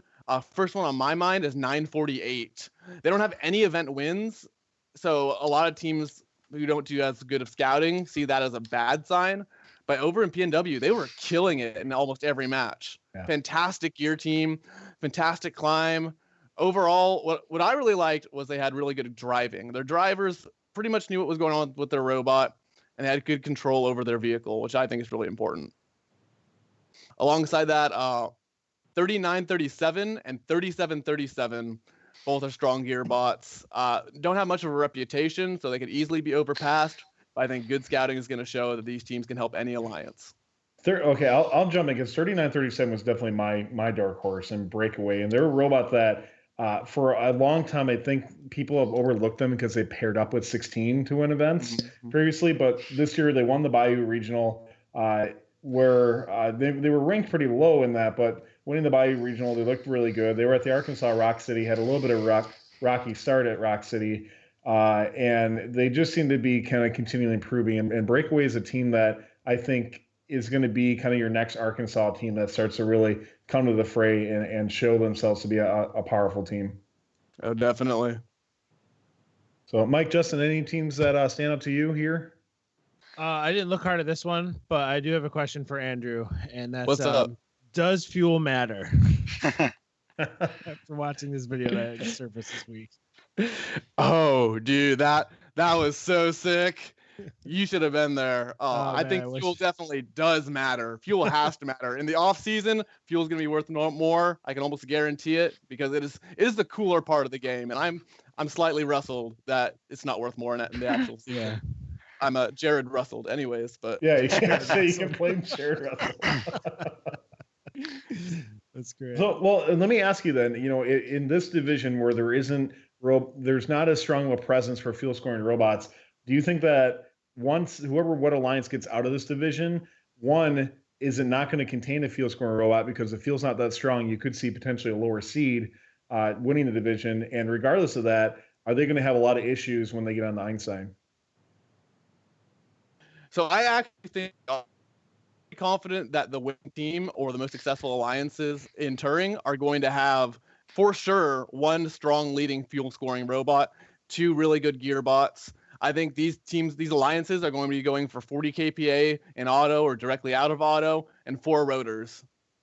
I'm hoping that that's what happens because that's the more fun game to watch, and that's going to put Turing at more competitive level on Einstein.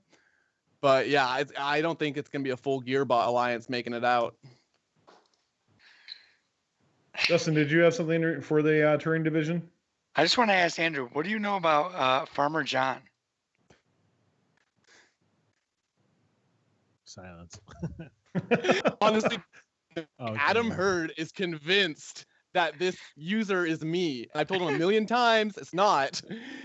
Bro, did Adam ask that? I feel like I need to go Adam look up your IP for that now. Adam asked that. I bet he did. Oh, that's funny. I was going to ask him, like, what the hell is Farmer John? And then they're like, okay, I do remember this now. So. Yeah, some old troll account. I don't know what's up. That account don't get banned. I know people thought it was me because the location said Turlock, which is a small town near Madeira, which is where Madtown's out of. And me being the only person who would ever recognize that outside of the Madtown people, brought that up at one point, like, oh, Turlock's near Madeira. Dumb me, right? And everyone's like, oh, you're the only one who knows this, therefore must be you. But it's not you. You're confirming it's not you, is what you're saying. Yeah, it is not me. I am not Farmer John, despite what Adam Hurd may say. Yeah, Adam's messing me. He's Russell. No. Do not lie. It says out of San Jose is where Farmer John posts from. San Jose? Yeah, so San Jose. So we'll have to see. This is live no mod way. power again. No, you're kidding me. Seriously? Yeah. That Well, is hilarious. Dude, maybe I don't know if I'm supposed to say that. No, dude, that's where I am. So it's someone I know. Excellent. So awesome. Man. Hey, before we let you go, Andrew, we got to ask about your pizza because chat will be mad if we don't ask you about your favorite style. So like style of pizza or flavor? I think it's style. Pizza flavored? Is that how you I don't know. Pizza flavor. What flavor do you like your pizza? No, I think it's pizza style. I'm gonna say, I don't know the name of it, but it's the really thin crust. They have a place over here out west called Pizza My Heart. It is the ball. That's a good question. What is right then? No, like New York style's like chewy. Yours is like crispy, right? Chewy. Yeah, it's crispy. So I don't know. Pizza flavored pizza. Yeah, I don't know what that'd be called. Maybe it's just called thin crust, huh? Maybe they need a name for it or something. Pizza My They Heart. do not. All right. Well, hey Andrew, thanks again for coming on, giving us your insight, and good luck to both your teams at Houston Championships. Oh, thank you so much. Thank you, Tyler, Mike, Justin. It's always fun. Appreciate it. Thanks, come on. Fun talking to you. Later. Goodbye. Goodbye. By the way, there's no question what state that guy is from. Like, it is like, listen, I'm like, I could not know who that is. I'd be like, man, that guy is from SoCal. So I tell you what, though, man, I've known of him for a while. I've never heard him talk before. What a great guy. That was awesome. He was super passionate, excited. Man, that was so cool. And we have a working show title in our private Skype chat over here. What- about Yeah. that. I didn't see it. I'll have to look in a second. It's so perfect. I'll write it again because I misspelled it. All right. So, and one thing, Andrew, I don't know if you guys knew that he's emceeing events out in Southern California now. I think he's the Mark Leone replacement until Mark randomly shows up and takes over. There you go, Tyler. I think is what happened. You have to look. Hold on. Oh, I got a different screen. That's a long show title, but we might be able to make it work. You have to. All right, for sure. All right, so we're 3 down, 3 to go. And our next one up is going to be Newton. Before we bring him on, I don't know if there's anything we wanted to break about in between, or do we want to just kind of keep powering through this and get through these awesome recaps and then or division previews and then get into the top 25? What do you guys think? Yeah, sounds good. Apparently, he's from Northern California. He's from Northern California. I don't know, man. They're all the same. So. Oh boy, here we go. We're San Jose, anyways. That's not Southern California. Oh, I'm thinking San Diego. It's all the same. It's all the same. It's like you guys. You're in upstate New York. That's exactly like New York City, right? Exactly. That's where everybody thinks we're from.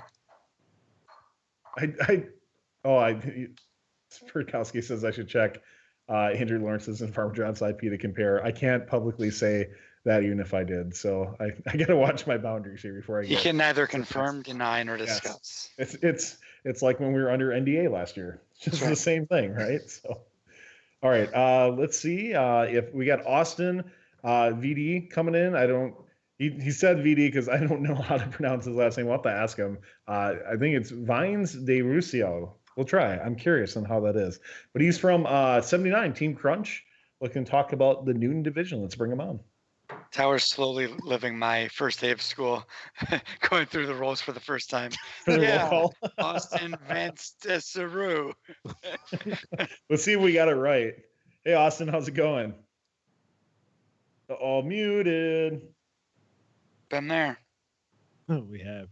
That should be another thing we have is muted for an emote. Yeah. Oh yeah. Shit. Let's see. He's gonna change something here. We can put this is like charades now. Let me try to do. Give us a thumbs up. Can you hear us? Okay. Let's see if barely hear him. I could barely hear him through that. Let's see if we can replug it back in. I kind of like the charades thing, by the way. We can do like live commentary on what he's doing. Because that's not embarrassing or awkward, right? Or maybe the chat can kind of guess what our show is. Ooh, I like that. We do need. I would love to have chat keep guessing show titles. Hey, one thing I want to add too, from as we have a little bit of break here, subscribers. By the way, we are getting up to our next subscriber level, and I know Twitch is going to be changing a couple of things. So we've been told as partners that some things are coming. We don't know what yet specifically, but we're getting close to our next sub level. I think we need 17 more subs. So, but thank you everybody who's subscribed today. Awesome. So we're rolling up. Our goal is 100 by the end of the season. So I think we're going to be close. I think there's a chance we can get there. But yeah, we got to come up with a goal. If we get 100, then we do something. So I'm not sure if we do the 24-hour show thing that everybody wants to do. I will not. 12 hours. 12 hours? You'll do a 12-hour? Absolutely. A 12-hour show? What was that, Nick? Mike can do the other 12. So Justin does 12, and then Mike does 12. Oh, a 24-hour show? Is that what you're talking about? Yeah. No, what's that? It's not fun if Justin's not there. Can't separate us. True. Can't separate us. I know. We'll just go like Facebook Live all day. We'll go golfing. We'll go out to eat. Hockey. Put a GoPro for hockey. Yeah. Dude, that'd be awesome. Absolutely. Mike, how'd your playoffs go, by the way? Dude, okay, so playoffs last night. There's an undefeated team in our league. They're like 11-0. We did a little research because we had to play. They do the top 4 versus the bottom 4. The top 4 is in the playoffs. The bottom 4 they call the toilet bowl. So we were 4th place. We were playing the number 1 team. We did a little research on these kids. Find out they play college hockey, club college hockey, and they're playing in the novice, like the lowest level league this rink has. There's like 2 or 3 kids that play for this local college that's here on their club hockey team, playing against people that have never played before. This league is made for like adults who have never played hockey in their life, or new to the game. So we lost 6-1, but I'd be happy you got a goal off that then, huh? Yeah, I don't know. Whatever. We play our playoff game tomorrow night. Yeah. Oh, that's why you're coming to Vex Worlds on Thursday. Bingo. There you go. I'm like, man, like why are you missing out on the Wednesday night party, dude? I mean, hospitality invitation for key people. That's very low key. Yes. Yeah, I'm a huge partier. Well, you can still enjoy the environment. I know. I don't want to get too much into Vex Worlds. There's a lot. I'm very excited for Vex Worlds coming up. So, Austin, are you with us? Nope. Yeah. All right. So here's what we'll do. We'll move on. We'll give you a call back a little bit later and see if we can get it going. Might have to do what the first person did, where turn it off, turn it back on again. Make sure you do go in the tools settings and rely on chat for tech support. They're good for that. So we'll give you a call back in a little bit later time. All right. So from there, we're gonna come back to Austin. We're gonna hop. I did not even mean to say that. We're gonna hop on over to Hopper. Oh, it was maybe I just saw it on like my peripheral, like on the screen. So over in the Hopper division, we had him on 2 weeks ago. Greg Needell from 2848 The Allsparks, lead technical mentor and strategist, and co-founder and president of Rev Robotics. Damn. I was in his home state last week. We almost had a chance to meet up, but didn't quite work out. Good story. Good story, bro. But we're gonna look forward to seeing him in St. Louis. He'll be at both with Rev Robotics, and he'll be at the Houston Champs with his team 2848, as well as Rev Robotics as well. So, all right, let's see if we can get him on. He messaged me like 40 minutes ago asking if he was gonna be on. I apologize because I didn't message him back, but I think we got him. Hold on, Greg, are you there? Greg. I added him to the call. It says call failed. Nick just called Tyler a name for all those that didn't hear that. Oh yeah. Just realized that. Usually I'm good at that. Little Debbie Snacks. That's what he's gonna call me apparently. Fantastic. All right. Well, that one's not working. Let's move on. See if Andrew for Galileo might be on. Okay, I am now more subscribed to your guys' series that we do phone calls from now on to instead of Skype for guests. So, dude, the way we had it, it's a different system now, but the way we had it, we finally got it worked out. It worked awesome. It was so cool. All right, and this person's showing that he's away. Should people pay attention? Dude, that is an awesome profile pic. Yes.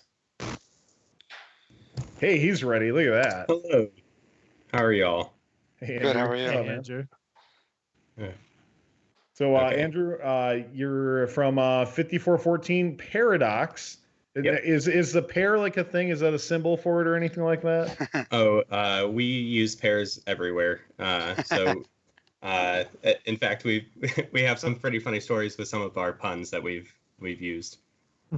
Nice. And you're the drive coach and lead mentor. So, how long have you been on Paradox for? Since the inception? Yep, I was one of the founding mentors for it, and I'm sorry, I need to mute my Twitch feed in the background because it's really screwing me up. Yeah, so I helped found the team back in 2015, kind of right at the end, actually, of the previous season. I knew I wanted to go and look at helping another team in the Houston area, and a lot of things just kind of fell in the lap where I'd feel silly not starting a new team, which has almost never... I can't imagine anyone ever thinking, oh, yeah, I definitely need to start a new team. It'll be easy to do. Awesome. Well, Greg just tried calling us back now. We did that. But we'll stick with you, Andrew. So you're going to be covering the Galileo division. Give us the breakdown. Hey, Greg, we'll call you back, buddy. Greg, I'll call you back. Join the party. Oh, now I got a nice Greg picture there. Yeah. Awesome. Hey, Greg, we'll give you a call back in a little bit, okay? Okay. Thanks. Good times. All right, Galileo, what you got for us? Yeah, I think I still see Greg. So Galileo is going to be, I think, pretty interesting. There's none of your like I don't know, usual heavy hitters that you look and think all your 118s and 900s and 1678s are in Newton and 180s, right? So In Galileo, we definitely have 1538, who I'm sure everybody's going to be familiar with after Las Vegas, winning with 1678 against 118 and 148. So they definitely have some big name recognition from all their German stuff and their success this year. But I think they're going to do real well, obviously. And then I might have some Texas bias, but I think 3005, the Robochargers from Dallas, I think they're going to have a good time. They've got a side peg autonomous mode going. And after they do it, they start going down the field. So getting those next set of gears is going to be really big, trying to make sure that you off cycle and all that, so you can try to get the 4 rotors as quickly as possible. So those I think are 2 real big hitters. And I think, you look at who's going to be a fuel shooter. You have 1538. They do their 10 balls in autonomous mode after their center peg. I haven't seen them try it from the side, but I haven't obviously seen all their matches, so I don't know. But 3478, the Lambots, they're probably the best shooter or most frequent shooter. We may have some really good shooters that just don't focus on it. But they'll do a hopper dump in autonomous if they think that's their best strategy. If not, they can be focusing on it during teleop, trying to get the 40 kPa. And if they're the only team that really gets to do the 40 kPa, they're probably going to be ranking pretty high if they get nice enough matches where they don't have to focus on the gears. So they may be in control of their own destiny, Looking at some of the other teams too, 36-35, I know I've seen a lot of people talk about them. I was able to watch some of their matches, and it looks like they've got a really smooth Mecanum drive. It looks like they've got the big 6 or 8 inch Mecanum wheels. And so they're tiny, they're reasonably quick. And they did well at Peachtree. So I'm sure 36-35 is going to be getting a lot of gears every match, and hopefully getting some of those extra ranking points as well for 4 rotors during quals. And then 4499, I know they paired up with, now I can't remember. They paired up with somebody at Hub City. They did pretty well there. And I'm sure they're going to be busy at Galileo getting a bunch of gears. And they're also good at driving in tight spaces. I was watching some of their Las Vegas quarterfinal matches, and there were 4 or 5 robots there, all kind of packed in at the loading lane. And 4499 was still able to kind of weave in and around through that. So if they are able to stay on top of that and be able to get around defenses, I'm sure 4499 is going to be doing well at Galileo. Somebody that I think definitely needs an honorable mention is 192. You don't win Excellence in Engineering 3 times in a year by accident. Mm-hmm. And they were the team that was paired with 4499 at Hub City. That's right. that took it to 3 matches against the 118-624 Alliance. Yeah. So I know 192. I'm sure they're going to be coming hungry to Galileo. I don't think that let me look at my scouting data here. I don't think that they've won a regional. Oh, they win a regional. They won Arizona North. Yep. That's right. And they got the Woody Flowers Award this year too. But I'm sure they're going to be looking to come and maybe establish that they're the team to beat in Galileo. So I think those are kind of my heavy hitters that I'm expecting to do well through the ranking and all that. Some of it through getting 4 rotors, some of it maybe through getting the 40 kPa. But there's a lot of robots in there. I think when I was looking at the divisions.co, you look at all the teams that can do 3 gears in teleop, and then assume maybe they get a 4th one in autonomous mode. We might see a lot of 4 rotor matches in Galileo throughout the qual matches. But the other thing that I saw when I've been looking through a lot of this is that a lot of the gear robots are Mecanum drive, and not too many of them look like the Octocanum, where you can switch between the traction and Mecanum.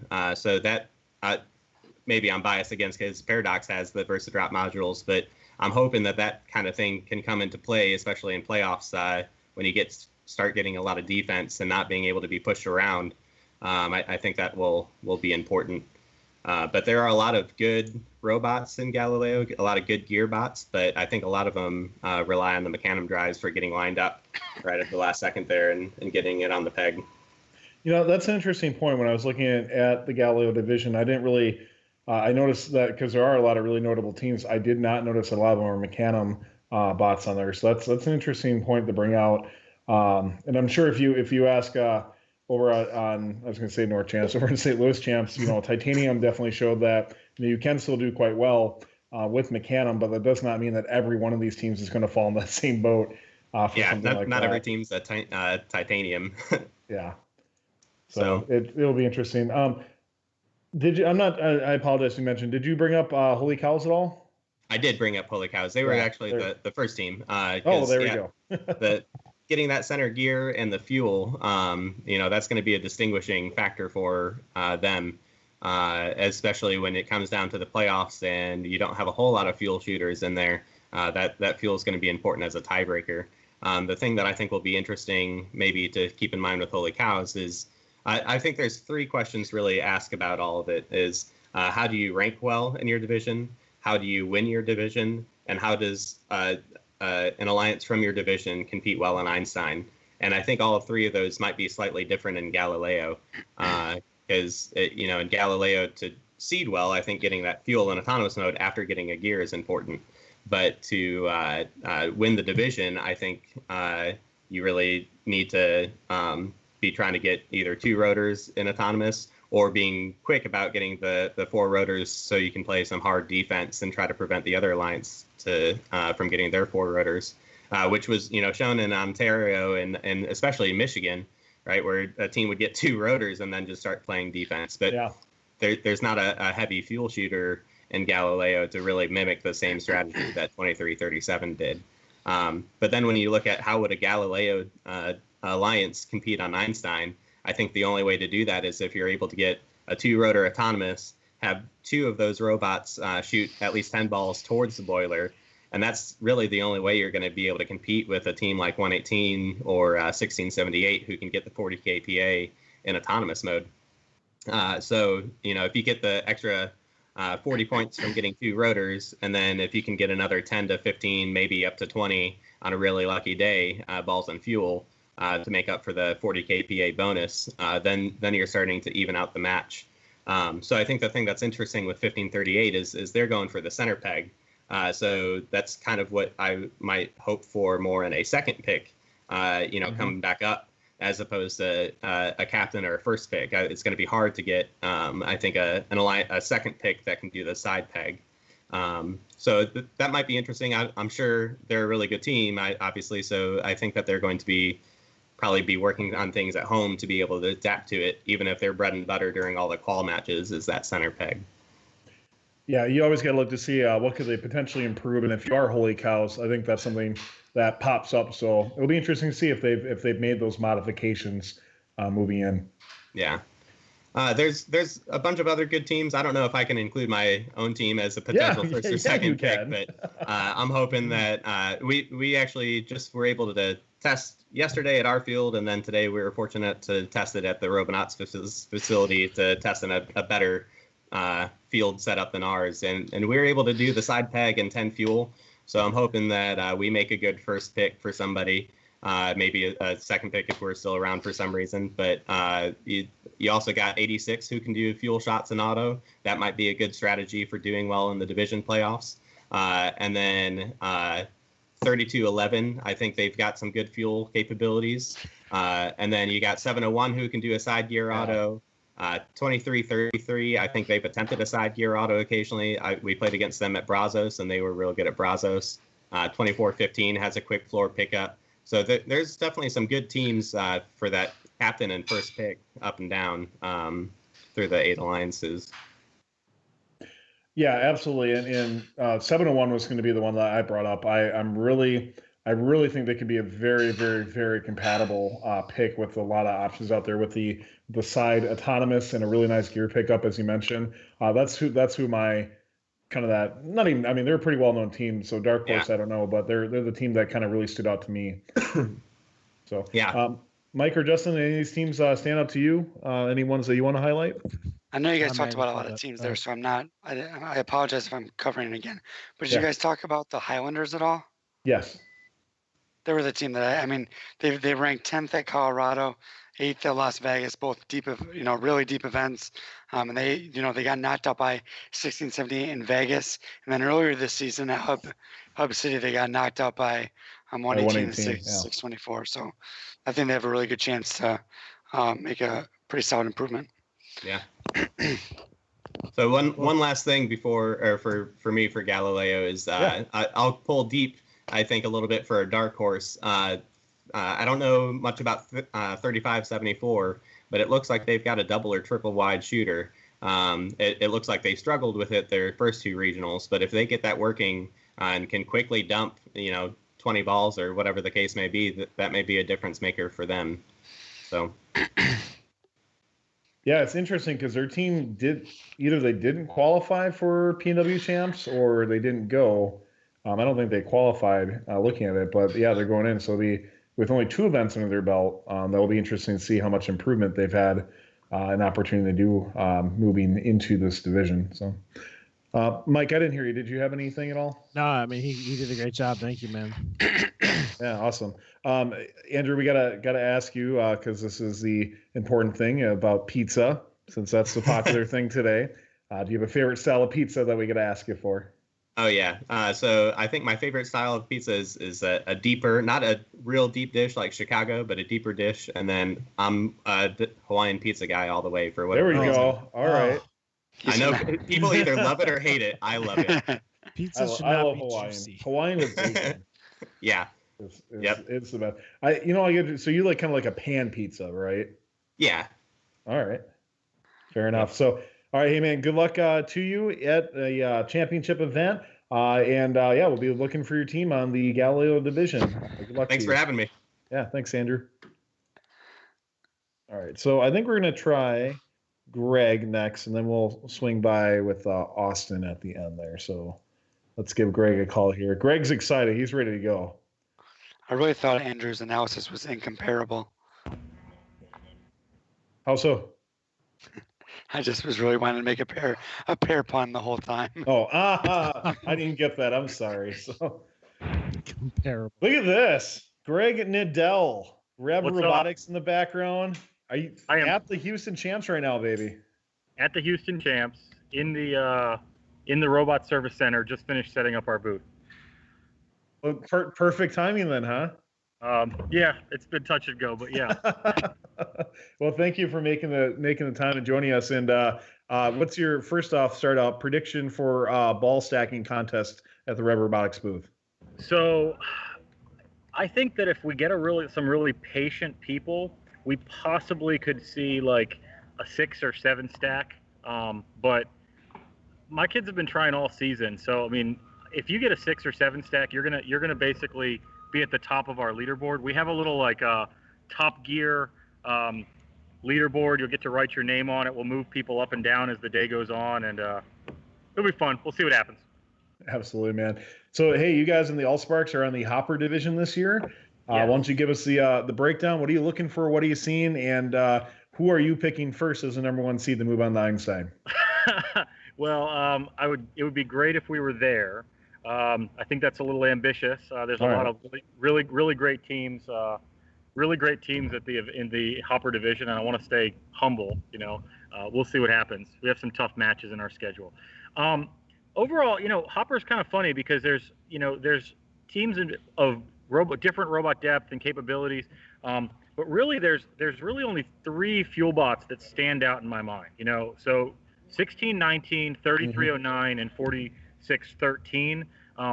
All 3 of those teams, obviously, you've got some in there like Barker, who won 4 regionals, 1619.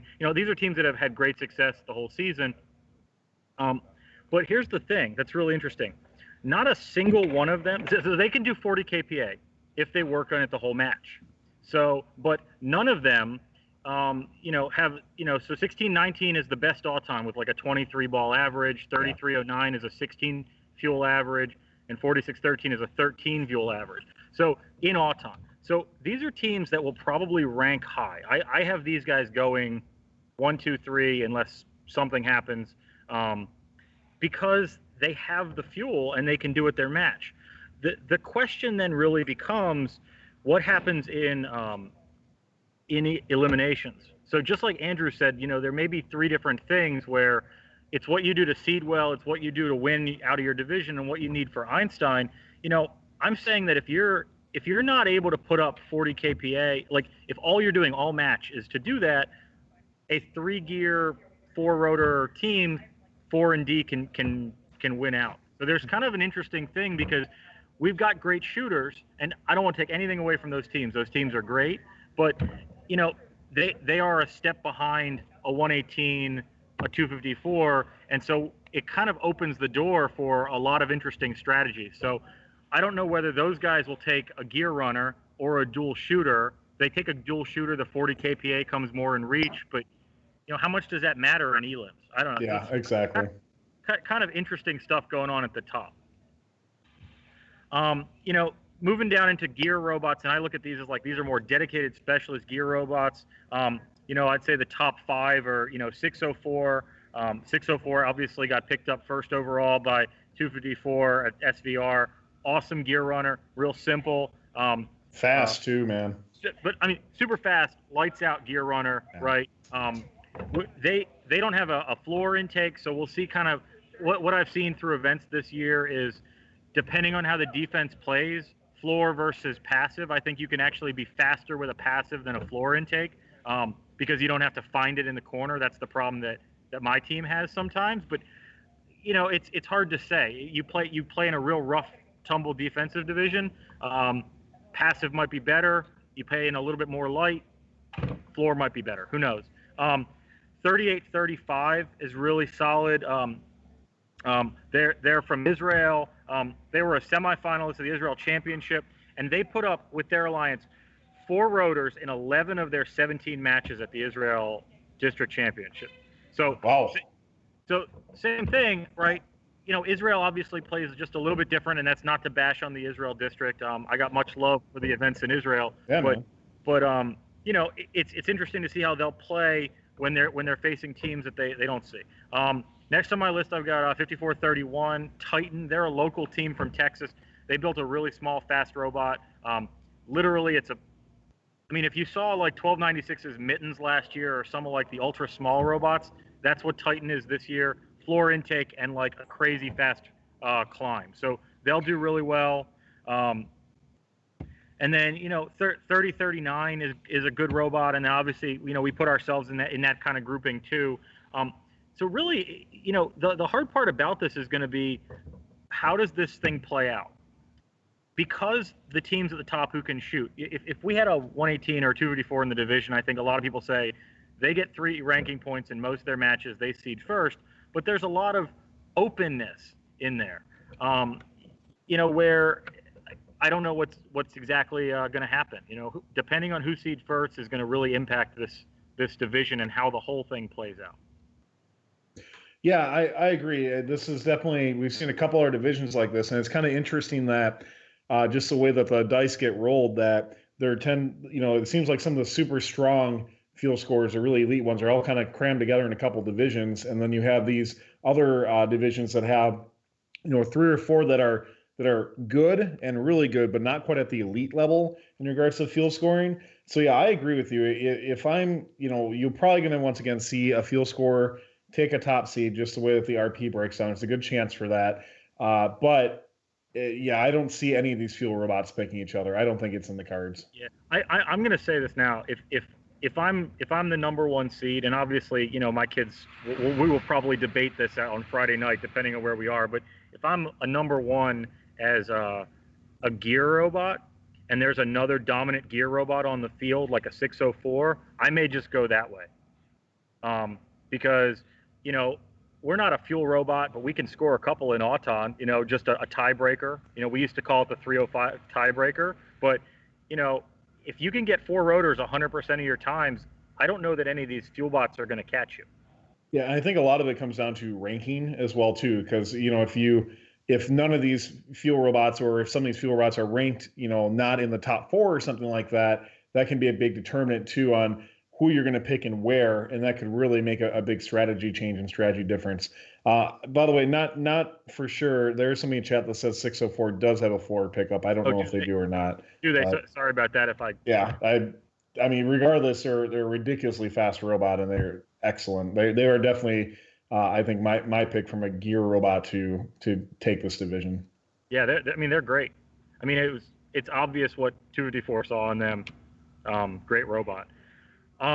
Just a couple other interesting things. I'm not ready to name my dark horses yet, but there's a couple interesting tidbits here, and this is another. And I really don't mean to be picking on the shooters in our division, but as we were looking at the strategy here, knowing that we're a gearing robot, if you combine all 5 of the top shooter robots, okay, they have a total of 4 rotor matches combined through their entire season. Wow. So you think about that, like these are teams that have not been in gear pressure situations. They take the lead on the fuel, and these are three fuel 3 robots. So I thought that was an interesting tidbit. Some other interesting ones. There's 5 teams that have like 100% hang rate, and that's not just according to divisions.co, but it's like 4488, 604, 5588, 281, and 2996. Those guys have 100% hang rate at their last division. So depending on rank, obviously 604 is not going to be available, but if you're a top tier team, 100% hang rate's great.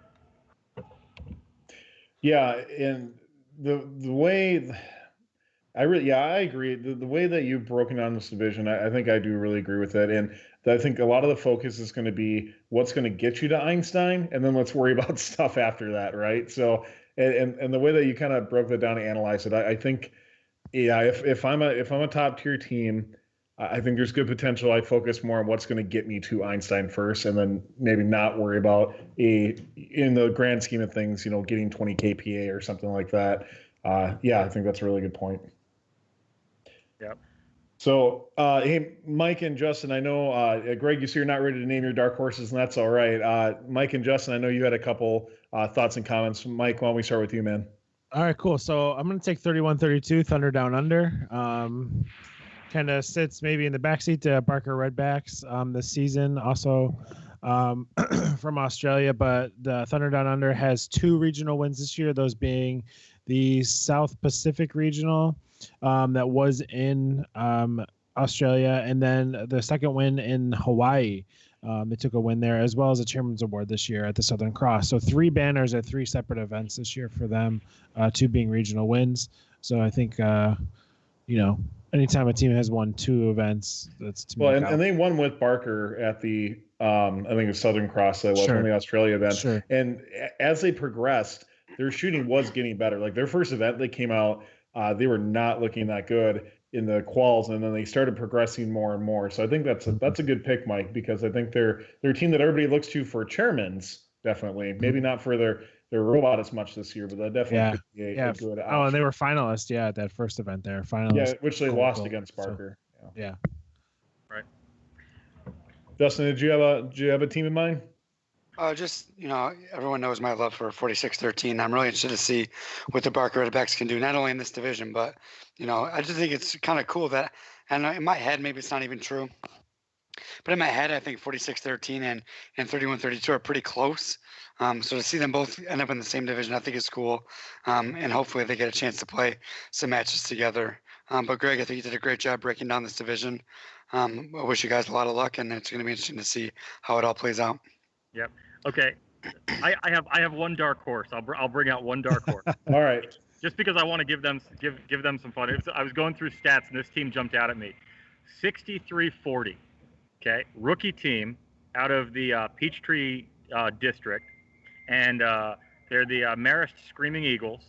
They won a district event, rookie all-star, rookie inspiration. But the reason that I like this team, they're a gear running team all day. It's great. But the reason I love this team is they have a low fuel auto.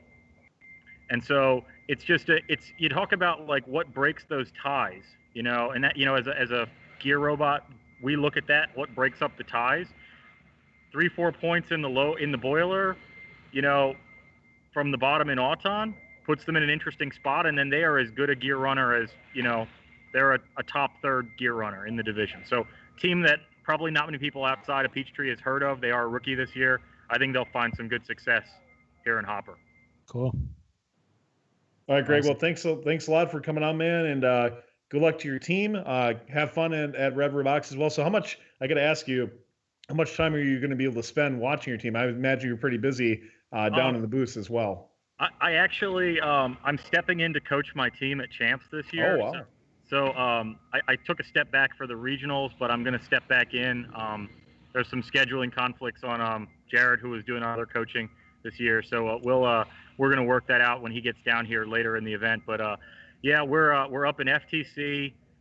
We have a booth in FTC, down in FRC, and the team. It's going to be an interesting event, but I brought a scooter. So there you go. We'll see what happens. Like an electric scooter, or like one of those like kick ones or whatever. No, I don't know just if those are, it's like a razor or whatever, right? It's a razor scooter for big guys. For big guys. I'll have to take a ride on it. Yeah, I'll have it at St. Louis too. It's all yours. There we go. There nice. you go. All right, man. Good luck to you guys, or good luck to your team, and we'll at least catch up. I'm sure the four of us will catch up at St. Louis for sure then. All right, sounds good, guys. Thanks. Thanks, Greg. Take care. Bye. So last one, we're going to give Austin another shot here, see if we can get him on. And then don't forget, we do have the FRC Top 25 coming up right after that. So let's get Austin on and see if we can get going. Running a little long, guys, so we appreciate all of your patience in chat realm as well. Hey, Austin. Oh, no, sir. Can't hear you. Oh, no. If you haven't, we'll do a real quick troubleshoot. If you haven't gone to tools, options, and then audio settings, just make sure you're selecting the right mic for that. Sometimes the default's differently. Oh no, we didn't ask Greg about pizza. Oh, I'm talking to him on Skype right now. Hold on. Yeah, text him. Figure out what kind of pizza he likes best. Hear me now? Yeah, we can hear you now. All right, I just had to move my mic closer. Yeah, you're very, very faint, so we might need to have you speak up just a bit. Yeah, I'm trying. It's the only mic I had. That's all right, man. Yeah, just speak up the best you can, and we'll work with it. So, Austin, you're going to be covering the Newton division. You're a scouting lead for 79 Team Crunch. So, tell us about what's going on with your team and what's going on with you. Well, our team's doing pretty good. It's our average gear is like 4 per match, and we hang consistently. We can do pretty good.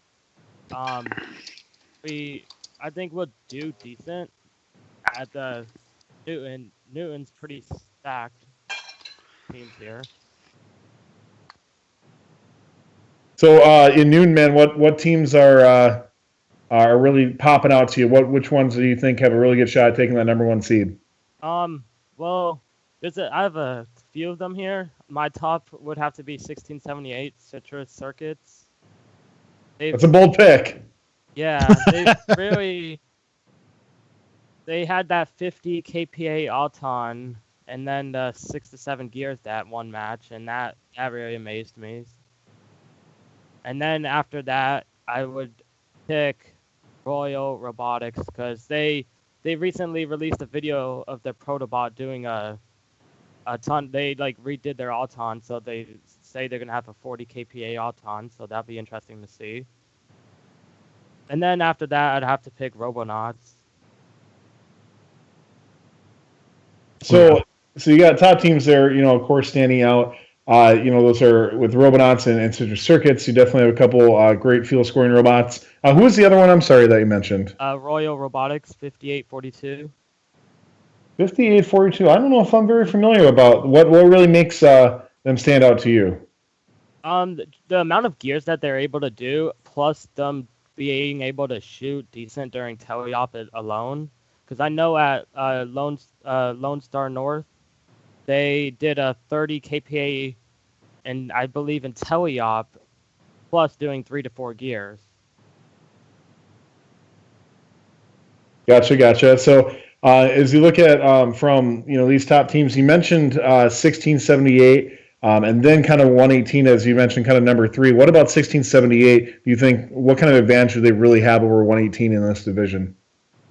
I think 1678, the advantage that they have is being able to do more gears, because the strategy that I've seen 118 do has been they shoot, they drop the gear off, they go get more balls, and then they go get more balls and another gear, and then they keep doing that.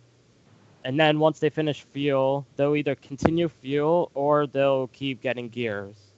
With Citrus, I've seen they've had they get most of it done during Auton, so they only have to do it once during teleop, and then they just do gears, which allows them to do more gears that way. Yeah, absolutely. So let's talk maybe some other robots that might kind of stick out in your head that might not be what you put in kind of your top tier. What are some robots that can make a really good first pick for maybe a couple of those robots that might seed quite high? A few robots that I would consider would be 3489, Category 5, because they do a ton of gears. A lot of my other picks are mainly gear robots. Sure. 330, they're sort of like 118 in a way, but they can also do more gears in a balanced way. 330 actually, 330 and what was it? 330 and Triple Strange actually won championships last year along with Raid. They won Pacific Northwest District Championships. There's a lot of past championship winners at this regional, so that's interesting to see. Yeah, in this division, as you mentioned, there's a lot of stacked gearbots out there, a couple high fuel scores. As we look in this division, can you give us kind of a prediction here? Who do you see taking the number one seed overall? You mentioned Citrus, so I'm not sure if that's who you want to go with, but what do you kind of see as getting out of this division? What teams are going to pair together to make it out onto Einstein? I think, well, first of all, to be ranking just the division itself, I think Citrus or Robonauts will be in the top. For Einstein, I believe Citrus will make it. All right, I got you on here. Any dark horse teams that you want to call out at all? Yeah, there's actually a few of them. Like I have 3 of them here that seem interesting. The one of them that shines out the most to me is Misfits 6418. They've actually done really decent with gears, seeing 3 to 4 gear rounds through different matches, and they can also climb. And I believe they have a gear pickup, so that's pretty interesting to see a rookie team doing that good. And another one is Howdy Bots 6377. They did pretty good at their regional. And my last one, 6546. They're a Utah team. I don't know how to pronounce their name. It's Natasan Robotics. And your guess is as good as mine. Yeah. Let's see the Navajo team from Utah. Absolutely. Yeah, although their Utah regional wasn't really that good, I understand that it's the second week and it's their first regional, so, and they're also a rookie team, so I understand it wasn't going to be that good. But at Idaho, I saw 2 to 3 gears, and they can climb, so that picked up on me on seeing how good they were becoming. And also one last one, 744 Shark Attack. They recently did well at Smoky Mountains, and they showed off their shooting to be better, so that might be good when it comes down to alliances of your third pick. Absolutely. Mike, Justin, any sleeper teams for you, or any teams you want to call out for this I'll take division? one. I've done extensive research. Just kidding. I'm actually going to take Nick's dark horse. I thought you were going to do that, yeah. We're going to go with team 3647. The Millennium Falcons. Nick is feeding us some information, just that he was they were at Vegas, and just a solid 4-gear robot and very tiny apparently. So he's going to go with 3647. Nick is saying like 20 by 20, like very small. Wow. So especially in with this defense that may or may not reign supreme here at a championship, maybe being on the tiny side would really benefit you. So keep them in mind as well. It'd be really good for the triple balance too. Justin, any ones that stick out to you for a triple balance team? That's funny. Yeah, actually, 4662 bite-sized robotics. Bite-size. They're pretty small, so I'm gonna go with them. Oh God, that is really their name, isn't it? Yeah. Nice improv there, sir. 3750 for a bite-size three Musketeers. A couple I just want to call in here that popped me. 180 Spam has been absolutely phenomenal this season. Yeah. I don't feel like they've gotten as much recognition as what outside of their area as what they should. both regional wins at Orlando and Rocket City. Really lights out play by them. So they've stood out to me a lot. A couple others just to mention. Of course, one of my favorite names, Blarglefish. They were number 1 seed, if I remember correctly, at the Lone Star North Regional. Ended up being finalists. They were Nick. They were with 148, right? Yeah. Yeah, that's right. So, and then a couple others that pop out to me that I saw on here.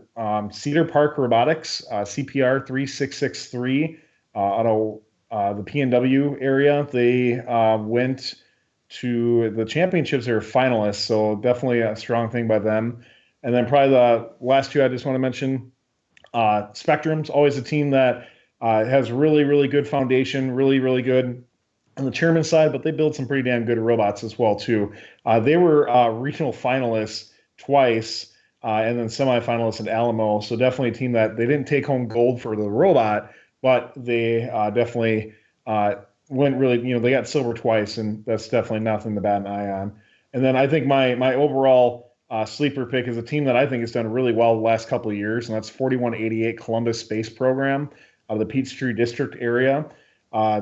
Excuse me. I always love, by the way, when I look them up on Blue Alliance, it still shows that they have 2 matches missing the play from the Gainesville event because they cut 2 matches out of their event. So, side note, I always think that's funny.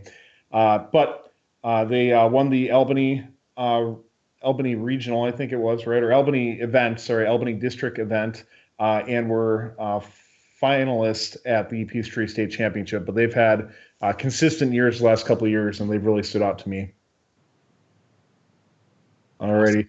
So, Austin, anything else you want to add before we let you go here? Yeah, there's actually one more team that I like, 69-6 Circuit Breakers. I like them because they have good average gears, they can climb, and they have a side gear autonomous, which is really interesting because a lot of robots will do center gear, and I've seen some attempt side gear, but I see that it's difficult, and the ones that can do side gear, I've noticed to seem a little better because they can achieve it.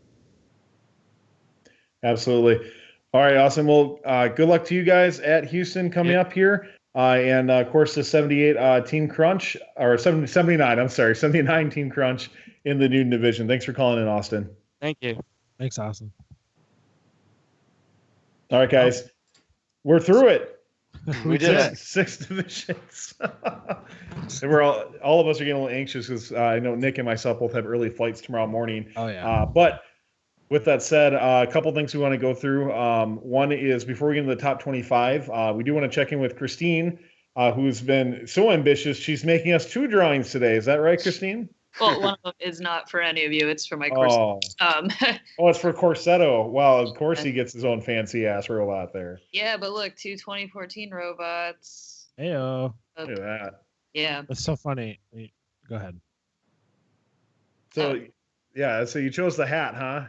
I did. It's so good. Like, somebody posted the video of Paul's game announcing from that event up in Canada. It's so good. It's too good. Yeah. That Paul's game announcing, if you haven't checked that out, somebody in chat, you got to post a link to that because that's really. Oh man, I forgot about pizza again. I'm jumping. Come on, dude. Oh, what a scrub I am, huh? Austin, if you're in chat, type what kind of pizza is your favorite. I'm sorry, buddy. So we're going to give this away at the end of the top 25 here. So we'll have a key phrase for that. Austin, by the way, says thin crust or Chicago pizza, either or is good for him. So thin crust or Chicago for Austin. But yeah, so we'll give this away at the end. Christine, I think we'll let you get some sleep and let you go. Does that sound good for you? That sounds great. All right, so we'll do that as we transition to top 25. Thank you once again for drawing that up, and we look forward to checking in with you next week, as well as your team 125 gears up for the St. Louis Championship.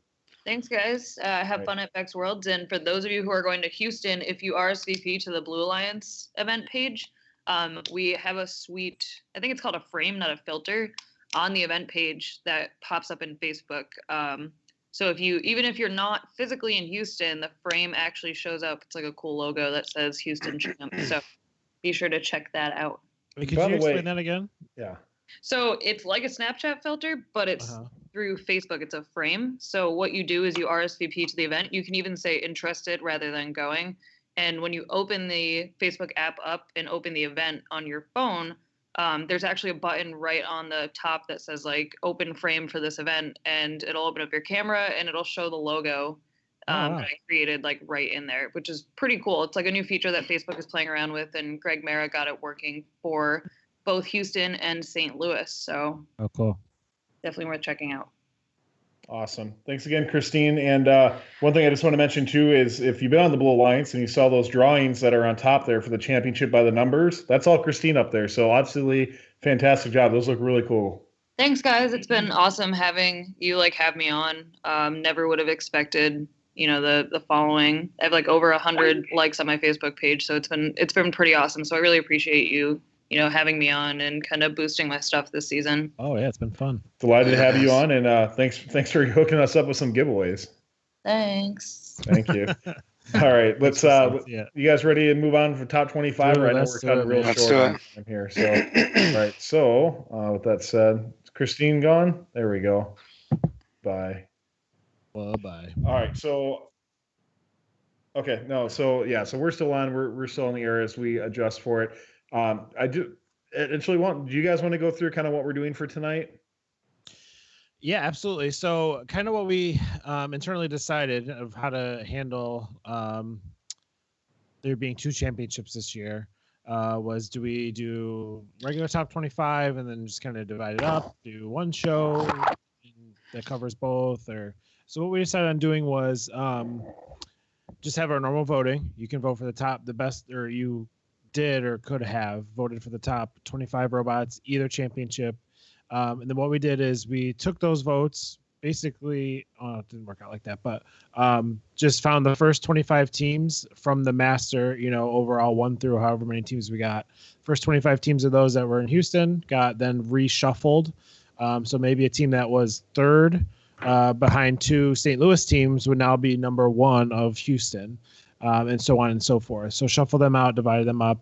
Tonight we're going to go over the top 25 teams that are going to Houston, and then next week we'll talk about the top 25 teams that are going to St. Louis.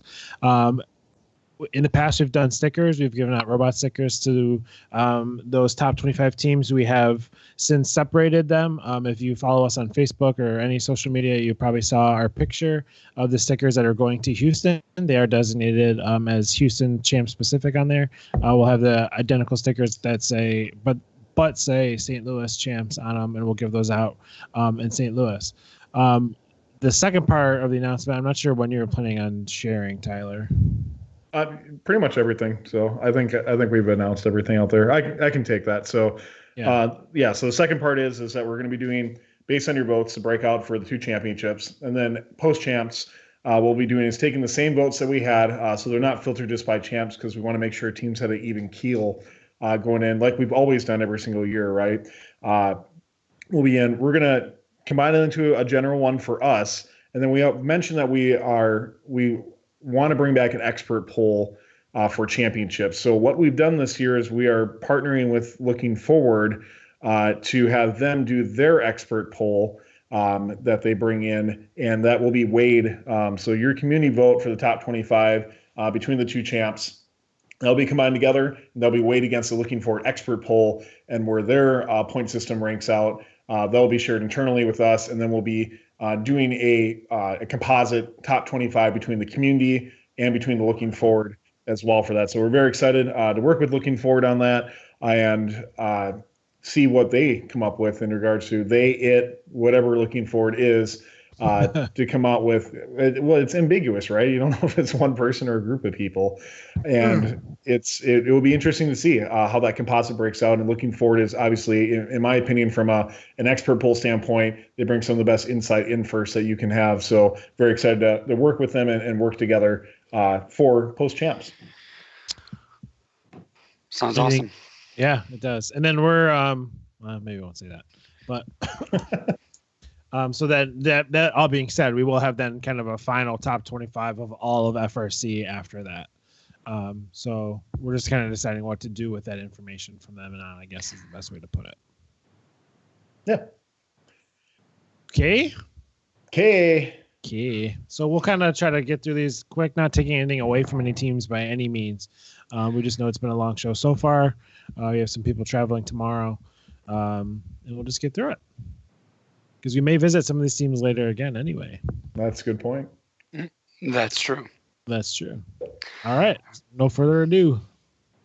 25th this week, or I guess overall, for the Houston top 25 is team number 3238. From Anacortes, Washington, Anacortes High School, it's the Cyborg Ferrets. 41-15 overall. They were the winners at the Mount Vernon District event. So I was on vacation last week, so I don't know if a Pacific Northwest team made it last week on the top 25 or not. But unless they did, this is the first time I think we've had a Pacific Northwest team this season, which is crazy. I find that so hard to believe. Top 40 for sure. I don't know about top 25. That's crazy to me. Yeah, for sure. Because they used, anyways. So at their first event this year, they ranked 4th and were a part of the number 1 alliance. They would lose in the finals there. At the second event, the Mount Vernon event, they would rank 2nd and join the number 1 alliance and take the win. At the Pacific Northwest Championship, they would rank 1st, but lose in 2 close matches to the number 2 alliance. And the Ferrets can place the gear in auto and have a really slick ground intake for gears. A team that we're going to see from a lot of teams on this list, just kind of having a really good ground intake. Seeing a lot of success with that, at least from the teams that I'll be covering. So congrats again to 3238, the Cyborg Ferrets, and good luck to them on the Carver field. So that was 25th, and then 24th, we'll hear about 2471. From Camas, Washington, Camas, Washougal. Sorry, guys. And Hockinson High School, it's Team Mean Machine, 38-19 overall, the winners of the Pacific Northwest District Championship. Pinu. So a great 3-banner season for the Mean Machine will culminate in a run for the World Championship in Houston. After being eliminated in the semifinals at their first event, they have won their next 2, including needing 2 rubber matches in the playoff round of the Pacific Northwest Championship to take home that banner. So like Mike had just mentioned, it's good to see the Pacific Northwest getting a little bit more recognition here. And good luck to 2471, who is competing in the Carver division. Yeah, 2 PNWs. Yeah. Pinu.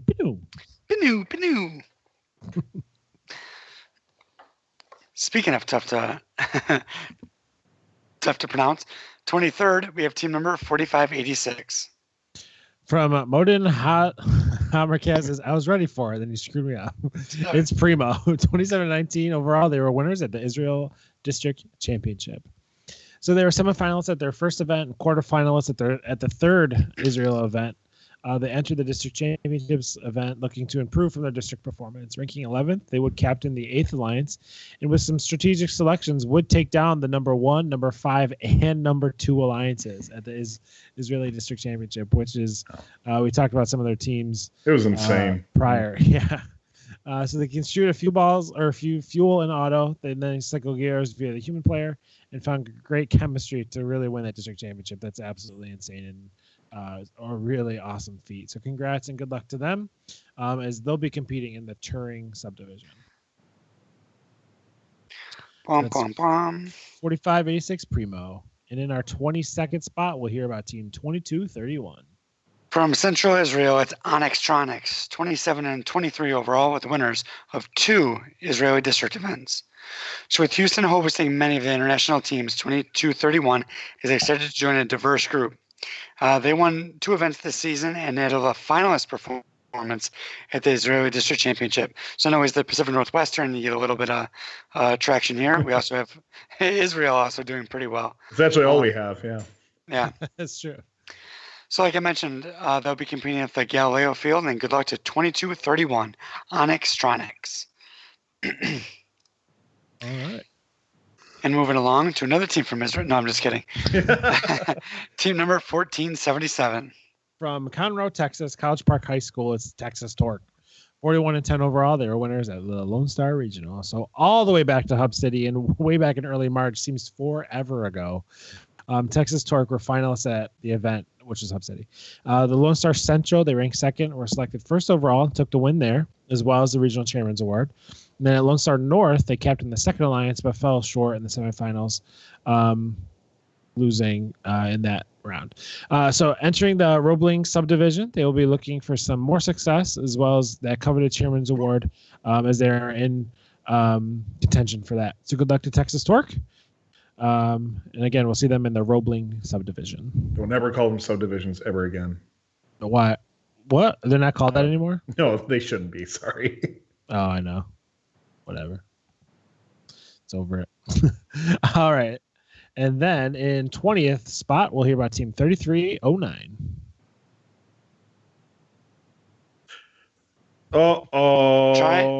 Try again, Mike. Go ahead. I already said it, man. I know. Just start it again.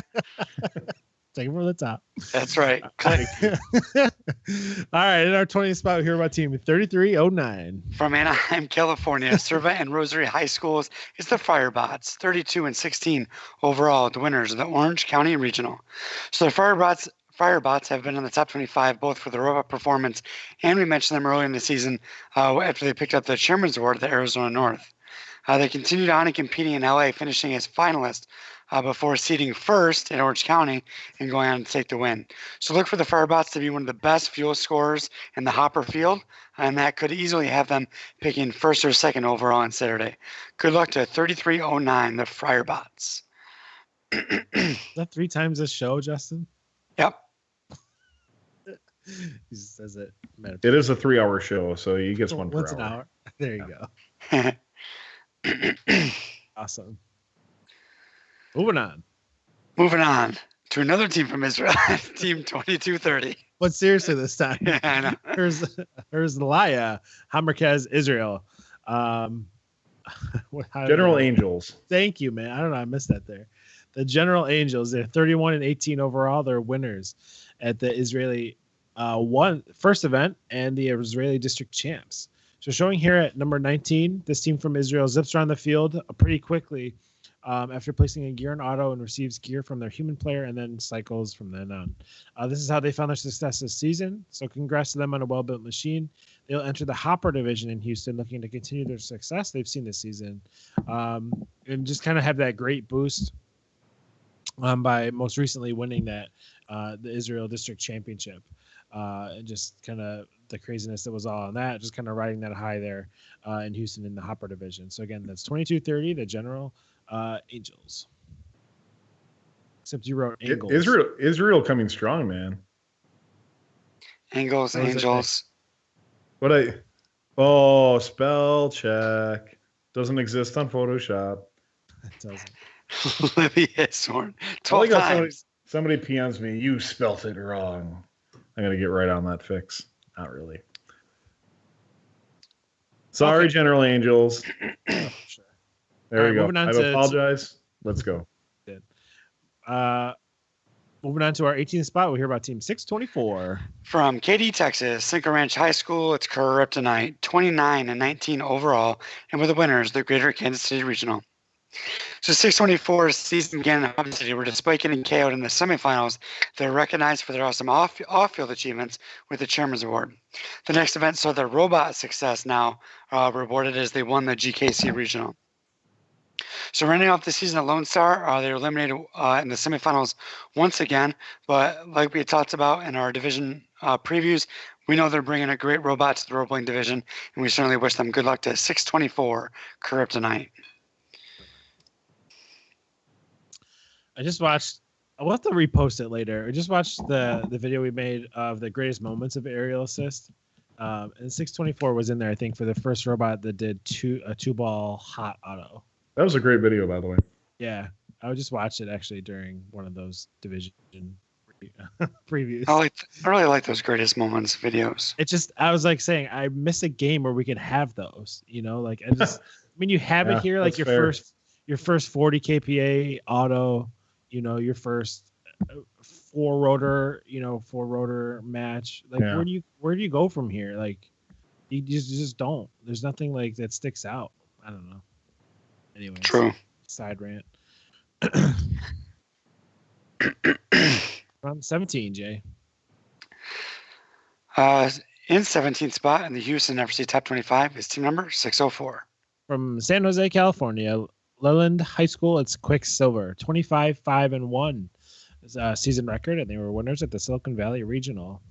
So we'll talk a little bit more about this later too, but 254 and 971 teamed up to beat 604 at the San Francisco Regional, but it would be 254 and 604 that would team up to beat 971 at the Silicon Valley Regional. So 604 places a gear in auto and cycles and cycles and cycles, one of the best ones out there. Silicon Valley Regional, their alliance put up 4 rotors in 5 out of 6 of their matches in the playoffs. A really great showing by such a simple-looking robot. Very low. It just, I guess the chat was telling us earlier that they do have an active and floor pickup for the gears. But so they'll be competing on Carver. So good luck to 604 Quicksilver. But man, what a great robot they got there. Just go out and plays the one part of the game and plays it really, really well. If they're at the same level, if they were at SVR, they will be the first pick of that division. Yeah. Yep. It's very cool. Good for them. A team that I really had not heard much about before the season. So I heard about them for their impressive number of chairman's awards. Oh, good for them. I have like a lot about them either. Yeah. All right, so moving on to 16th, we'll hear about Team 180. From Stuart, Florida, Martin County and Jensen Beach High Schools. It's SPAM, 29-3 overall. The winners of the Orlando and Rocket City regionals. So maybe in the days before the FRCTop25, back in those ancient times, flying under the radar, I think, was maybe a little bit easier than it is now. 180 hasn't competed in 4 weeks, and a lot has occurred in the teamwork since then. But I'll mention again, they've only lost 3 matches this whole year, 2 events. It's hard to do when one missed climb is all it takes to, really kill your record. So 180 is a great gear running robot, and like I mentioned a little bit during our division previews, they have a big hopper and a shooter that they haven't used yet. So they've had 4 weeks to work on it. So we'll see if they made any improvements. But regardless, good luck to 180 as they compete in the Newton division. 180 SPAM. And Tyler, you just mentioned them too when we were talking about. Yeah, SPAM. Yeah, SPAM is just they won with the Rembrandts, I believe, which I don't think nobody's talked about them. Or they're at St. Louis, aren't they? Yeah, and they're just an overall very well-rounded team. I always know SPAM for, in my opinion, they have really solid drivetrains every year, and that's what I look for out of them. But their gameplay is very solid and very good. Personally, I'm actually surprised they're not higher. Maybe because they haven't competed in 4 weeks that they don't fall as high. But I personally would put probably SPAM in my top 10. Oh yeah, but I don't vote. I don't either. Same. So in the, are you ready to move on, Mike? Sorry, I didn't mean to cut you off. No, dude, you're fine. No, I was just gonna go ahead. Well, I'll take it. So we're going from 17 to 16, and we're only, I'm sorry, what? 16 to 15. That's it. And these 2 teams are only also 1 number apart. That's true. And it's not going to be with Team 181.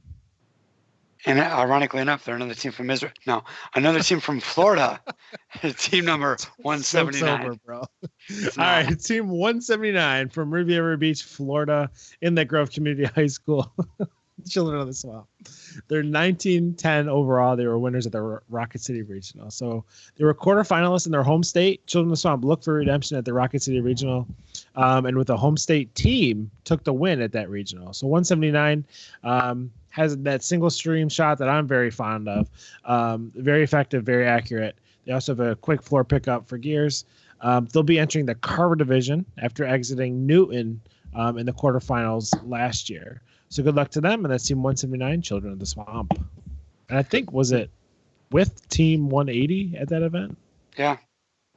So two notes, by the way. 181 is a legit active team. I did not know that. And 2, 181, because it's 1 higher. Oh, yeah. I was like, because I said it wasn't. Yeah. And 2, by the way, Justin, if you didn't see it, I didn't see you smirk, so maybe you did, that our moderator, Keltran, has added a command for every time you mute yourself. So yeah, I saw that. Now there's the counter. Sweet. Love it. Great people. Love them. Each and every one of them. Thanks, Keltran. It would be interesting, now that you kind of mentioned that, to see what is the largest string of sequential, still active FRC teams. Somebody go do research. It's be a tough one to find. If it's what? What's the longest streak? The longest string of sequential team numbers of active FRC teams. It's got to be like higher, right? I would think. Yeah, probably. Yeah, I mean, it's probably in the sixth. Well, other than this year, right? I think you have to put a qualifier like more than 5 years old. What is the largest active string or something? But yeah, you would think the highest amount would be the largest active. Though there was in 2026's rookie year, there was like a string where they did not allocate odd number teams or something like that. So that's really weird. Yeah. So I don't know. Another fun fact, I believe it was in 2005, 340, 341, 342, and 343 all won Chairman's Awards. Oh, that's right. Because we're seeing the stands. They're like, and the winner is 341. And we're all like, it's like a raffle ticket or something, you know? Yeah, it was. Well, yeah, that's when Daisy was in the Hall of Fame. But I remember 2005 when they used to do the Chairman's Parade. All 4 of our teams were all lined up in order. I thought that was kind of interesting. Funny. Anyway, what number are we on? We're on 14. Oh, okay, thank you. The good news is you can always look at the overlay and it will tell you what number we were on previously. Justin, that's true. Justin forgot what number they were on one time. Justin. Justin makes the shot. Hey, so you're up, man. No, you're up, Mike. No, what? That's what the M means. Oh, it is. Sorry, man. All right. In our 14th spot, we have team 1538. From San Diego, California, High Tech High School. It's the Hall of Fame. Holy cows. 20-7 overall with the winners of the Las Vegas Regional. So Holy Cows have been a top 25 mainstay, and after the win in Vegas, it was sure to put them high on this list heading into the Houston Championship. After a disappointing quarterfinal exit at the San Diego Regional, 15-38 got it going in Vegas. They teamed up with 16-78 and 26-37, setting up an epic showdown and defeating 118, 148, and 968 in the finals. So it was a great event showcasing the ability of 15-38, knocking off some teams they may very well see on Einstein if they advance out of the Galileo division. So good luck to 15-38, the Holy Cows. Holy voice. Losing it. Yeah, Holy Cows, definitely a great shot. Make a deep run. They looked fantastic when they were in Las Vegas, and I think they're going to continue their streak moving forward. Definitely. All right, here in 13th spot, we have another team from Israel, team 33-39. From Kfar Yonah HaMerkaz, Israel. It's nice. Double B. Thanks. 26-20 overall record. They were the finalists at the Israel District Championship. So competing first at the second Israel event, they were ranked 8th and exited the quarterfinals. At the fourth event, they would make it to the finals and take home silver. And then finally at the District Championship, a couple weeks ago, Bumblebee was on the second alliance and then would end up losing to the 8th alliance in the finals to take home silver. They also would take home the District Championship Chairman's Award. So congrats to them and good luck to the robot who places. This is a little bit about the robot. Places gear and auto, and then runs fast cycles with a ground pickup. So they'll be competing on Carver, where they also will be presenting chairmans. So good luck to 33-39 Bumblebee. Bumblebee. All right, 13th to 12th. Justin, let's hear about team 16-19. From Longmont, Colorado, it's Upper Creek Robotics, 26-7 overall with the winners of the Colorado Regional. So starting their season in Utah, they ranked 13th and were the first pick of the event, they were the first pick of the event and helped lead the number 1 alliance to the finals, losing in just 2 close matches. Later in the Colorado Regional, this time they were the top seeded team and have an incredible fuel scoring machine. Again, another great fuel scoring robot in the Hopper division. It'll be exciting to see them in the divisional playoffs, and they might be on that alliance. It just shows how far our fuel can go. So good luck to 16-19 Upper Creek Robotics. Yeah, and they're in a division with only a couple other good fuel scorers. So I think out of the fuel scorers, I really like them probably the best out of that. I'm really surprised that 16-19 is not ranked higher for Houston, but I mean, absolutely fantastic, rock solid team. Upper Creek has really gotten my attention this year. Yep, absolutely. Cool.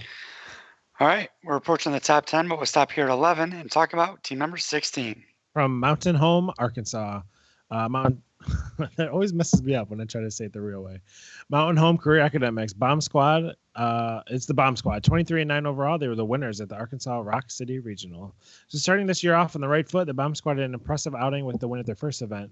Then they ended up seeing some more success and maybe a hidden talent of playing some killer swerve defense at the Midwest Regional. Unfortunately, could not pull off 2 wins in the finals.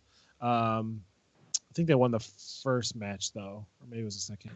It went to 3, yeah. Yeah, and took home the silver there at that event. So 1 gold on the year. Another great robot by the Bomb Squad. That serve was just something else, man. Just watch. They won match 2. Match 2 at Midwest, yeah. Thank you. So they'll be in the Turing division. So good luck to 16, the Bomb Squad. So that brings us to our top 10 break, where all season we've kind of been going through the top 5 alliances of the week, but there's only, I guess, with the divisions. Well, a little hard to do. Events. You know, we could have. I kind of kicking myself for not doing this. We put a poll question in on which championships you think is more competitive, and we'll show that later on. Probably could have asked which division you thought was most competitive. I don't know why I didn't do that. So, but you can type in chat and let us know which division you think is the most competitive one that has the best teams. Curious the response. Yeah, dude, getting late, man. Yeah, I think we can keep moving on. Let's do it. Let's do it. From 11 to 10, we'll talk about 46-13, Justin's favorite team. From Sydney, Australia, Barker College is the Baka Redbacks. 60-12, 60-12 overall, and the winners of a lot of regionals. Namely Shenzhen, Southern Cross, South Pacific, and New York City. They picked up a Chairman's Award in New York City and a Woody Flowers Finalist Award in Southern Cross. Just an exceptional season. I don't know what else there is to say. We've talked about them a lot. Anytime you win 4 regionals, you're the only team that's ever won 4 regionals. So that's pretty cool as well. And I'm just really excited to see. They're in the Hopper division, which we just talked about, 16-19. That's in Hopper as well. So I think it's going to be a really exciting division to watch. I'm really excited to see. I think a lot of people maybe have been writing off 46-13 just a little bit because, we have talked about their events that they've competed. Oh my goodness. The events that they've competed in haven't been the strongest events. But I truly believe that they do have an awesome robot, and I'm excited to see them really compete against some of the best teams in Steamworks in the Hopper division. So I'll be rooting for them, and good luck to 46-13, the Baka Redbacks. Yeah, that's my biggest criticism of them is just that I question the power of the division or of the regionals that they were at. So this will be a real test for them to see what they do. I definitely think that potentially go very far. It will just be interesting to see, with some of our teams, that I think the one key advantage they have is that with 60-19 and a couple others, this is not a very heavy fuel division. So I think there's a great opportunity for them to shine that way. Yeah. So I'm going to throw this. I mean, they in the chat too. Thanks for mentioning that again. WBC saying about 4 regionals on 3 continents. What maybe not were the strongest regionals. They also have to deal with. They had China and Australia, which are on their side, but jet lag, being so far away from home, probably limited tools. So like there's other factors in there that may, even though they're not strongest regionals, may even it out a little bit. In my mind, some. But cool. Hold on. That'd be number 9. Is that muted for 4th time? Nope, I'm not. Justin has been lost in the chat 1 time. There you go. So he lost in the chat all the time. By the way, chat, don't ever give Nick, our producer, credit for things I'm typing in chat. Nick doesn't get credit for anything because he can't fight back. I like Nick's response, but I'm not going to repeat it on air. All right. Libby has sworn 13 times. There you go. Yeah. All right. So we'll move on here into single digits. And the 9th, or ranked, or voted 9th, I guess I should say, in the Houston Top 25 is team number 2122. From Boise, Idaho, Treasure Valley Math Science School, it's the Team Taters, 36-11 overall. They were the winners of the Idaho and the Western Canada Regional. I always want to say Canadian Regional. So 2 regional wins in the year for the Taters, big in part to their highly successful auto mode, which scores, in the 30s for KPA, then could quickly top it off. the boiler for that extra ranking point or bonus, basically what they're going for. Then they could play some killer defense that I saw, or can run gears and then climb at the end for their success. So congrats to Team Taters. They'll be entering another team entering the Carver division, where they will and should find some really great success there. So good luck to 21-22. Great success. Very nice. Very nice. How much? They make the taters. It goes in the holes. Yes. Classic. Good team. Love them. Great people. Underrated team, but hey, not if they're getting in the top 10. So there you go. They're getting the attention now. Let's see. Look at your phonetic spelling. This next one. Thanks, Joe. Actually, never mind. Go ahead. Go ahead. Read it. No. All right. Our eighth voted team for the Houston Top 25 is Team 973. From Atascadero, California, Atascadero High School, it's the Greybots, 27-1 overall, with the winners of the Sacramento Regional. So 973 posted an awesome video, which I'm sure all of you saw, of many California teams just destroying the high boiler with fuel, with a caption that said California is ready for champs and apparently ready with a lot of fuel.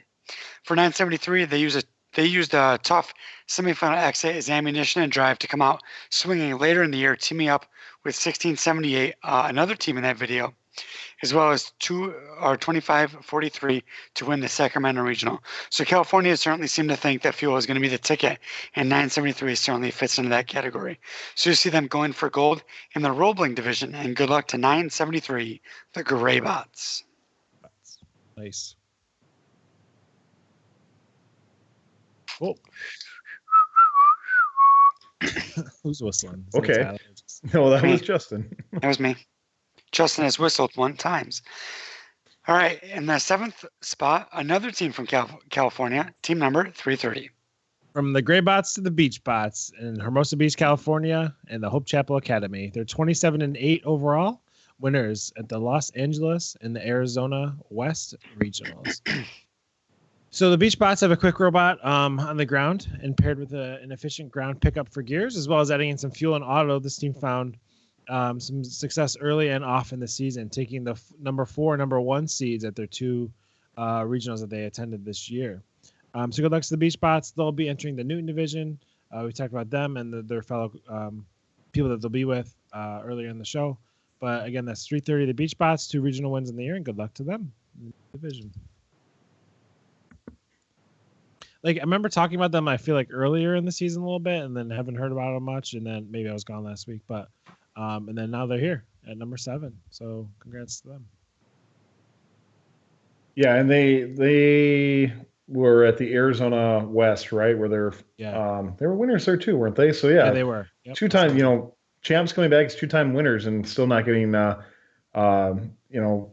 I don't know. They're definitely getting the recognition at number 7. I think that's pretty accurate where their bot should fall. Actually, I feel pretty good about that. Nice. Besides, their slogan or their team motto is putting others first. So. So we should move them down to 25th. Yeah. All right, moving on to 6th. We'll hear about our, I think, 5th and final Israeli team. It'll be 1574. You'd be wrong about that.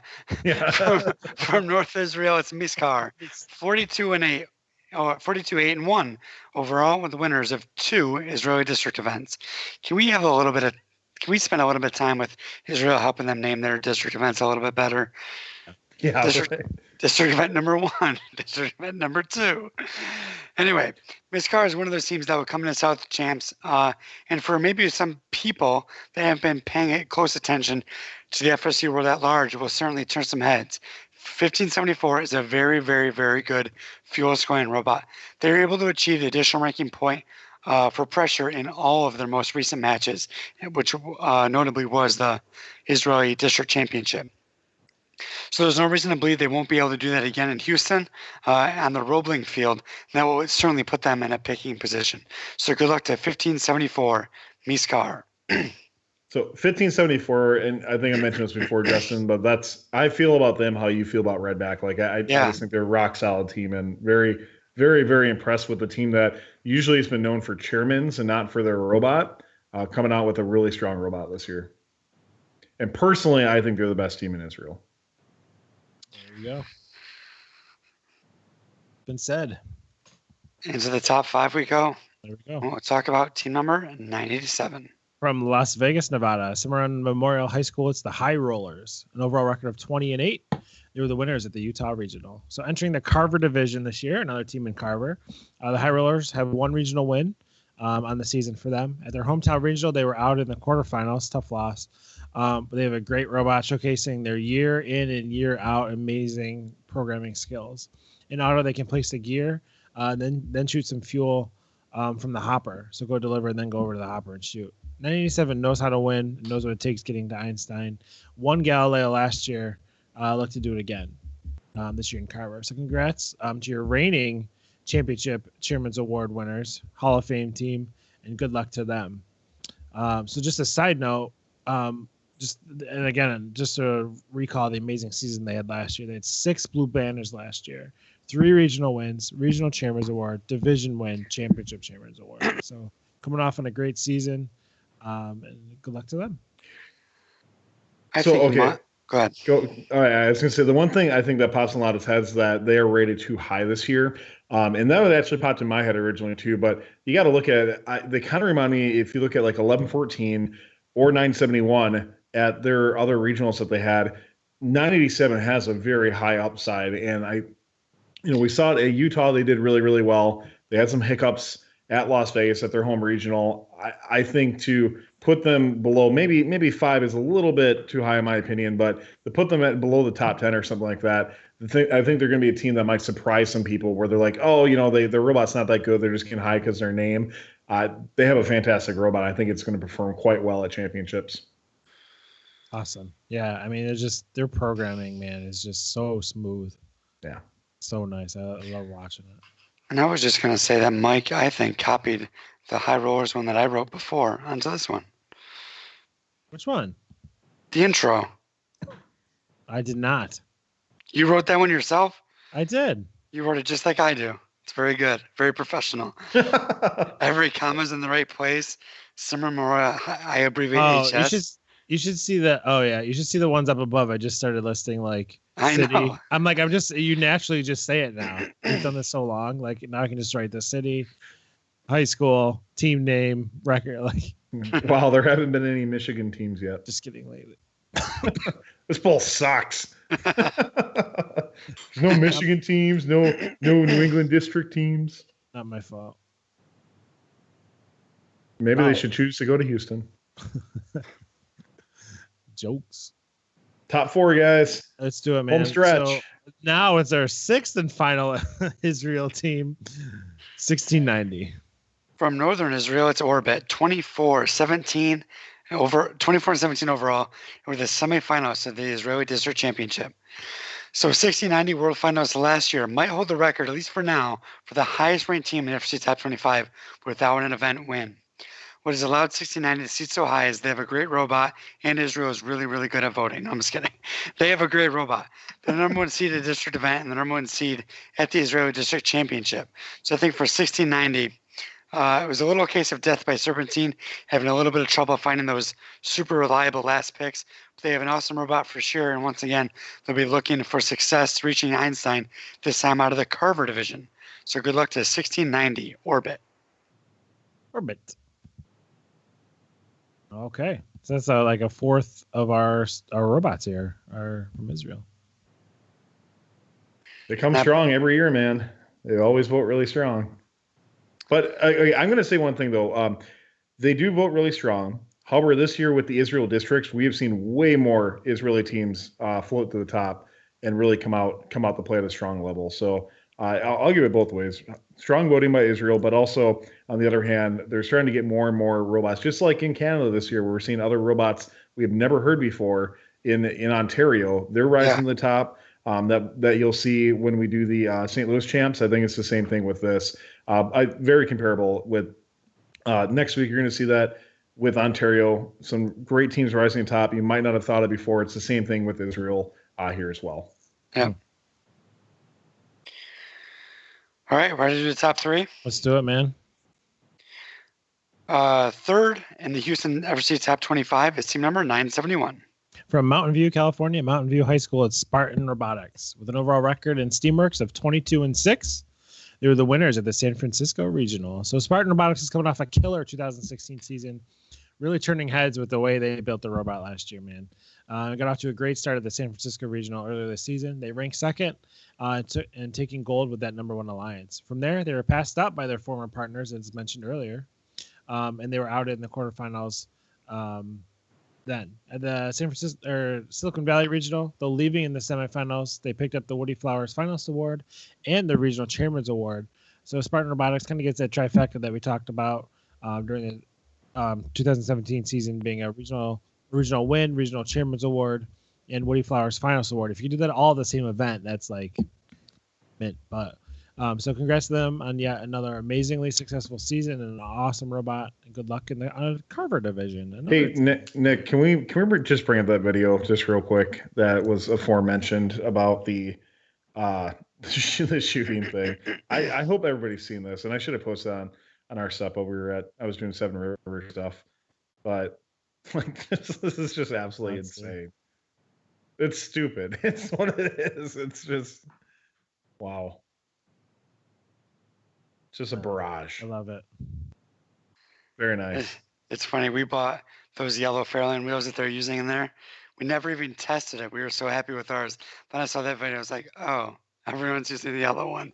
Cool. It's what Californians do, actually. Yeah, they're just trying to find more fun, citrusy colors. Yes. There you go. Well, what color are the wheels on that you use? Black. So I think, by the way, for these top 2 spots, I think this is something that could go either way, and it's really curious to what chat will think. 33 is not going to be in the top 3, guys. Sorry, this is Houston only. But for Houston, it'll be interesting to see what chat thinks. Type in there. Do you think it will be one team or the other team? Because there's only 2 left, and I don't want to say who it is. It could be a spoiler. Who knows, right? Probably not. I don't know. I always like their predictions. What do you guys think? You gotta wait for the delay. That's right. Oh yeah, but we can still or we say just it keep because going. It won't show up on. Who do I think it's gonna be? Yeah, who do you think it's gonna be? I know who it's gonna be. Rigged. You know who it's gonna be already? That's crazy. Yeah. All right. Anything to say before we get into our final 2, guys?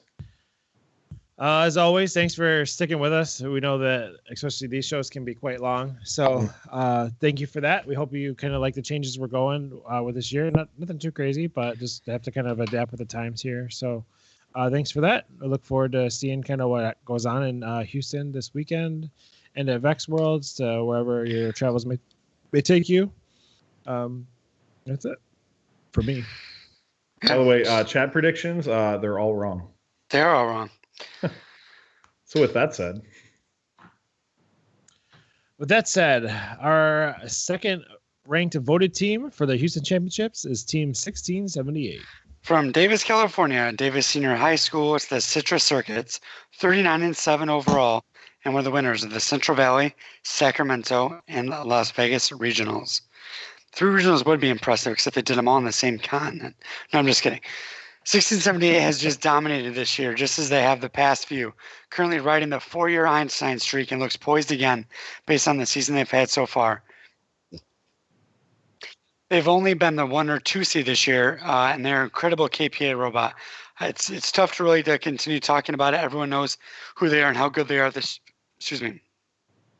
how good they are this year. Well, one of the things I'm looking forward to the most is just seeing who 1678 is able to team up with and what kind of game they'll be able to play at the championship event.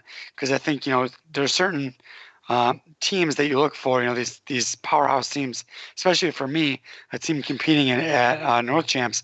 I'm excited to see what the strategies are and how the game develops during the South Champs, so I can really try to gain a great understanding of how our own team might fare at the St. Louis Championship.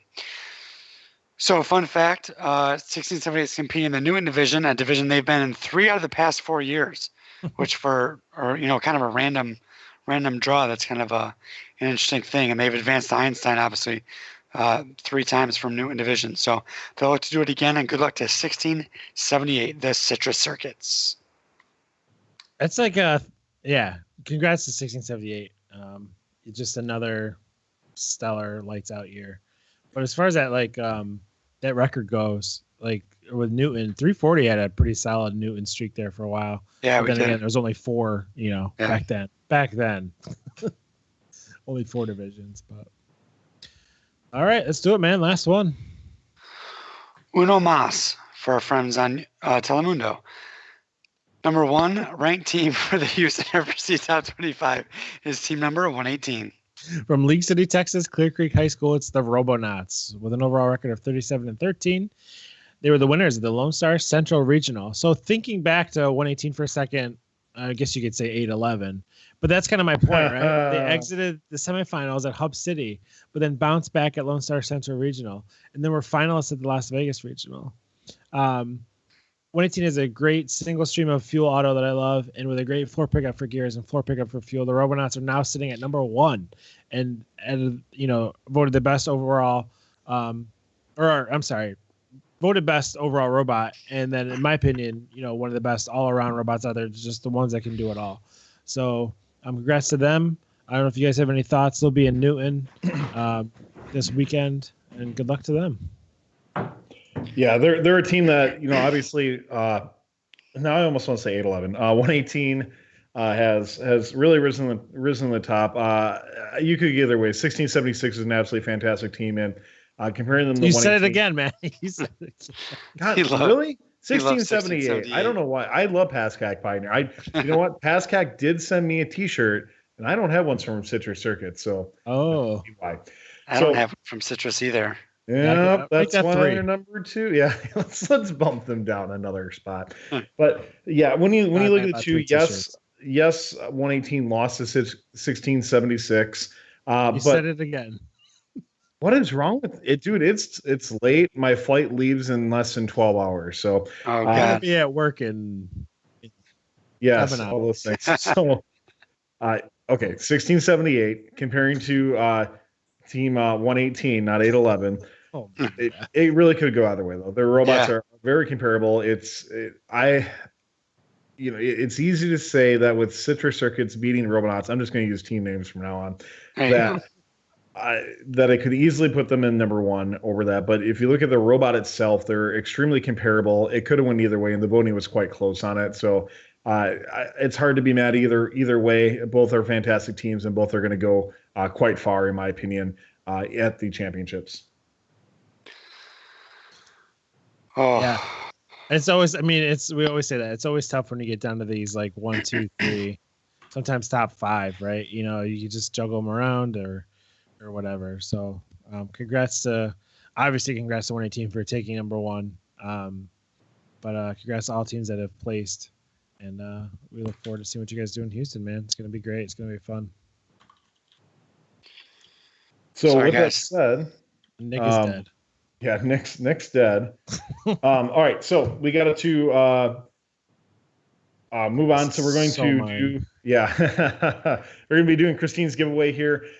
Somebody just asked in chat, are we going to be at other championships? We will all be at the St. Louis championships. We do have a couple people that were part of our crew from First Updates now at St. Louis. In particular, Pauline Teskey, sorry, because Teskey is the way you are supposed to say that. At least I got her first name right.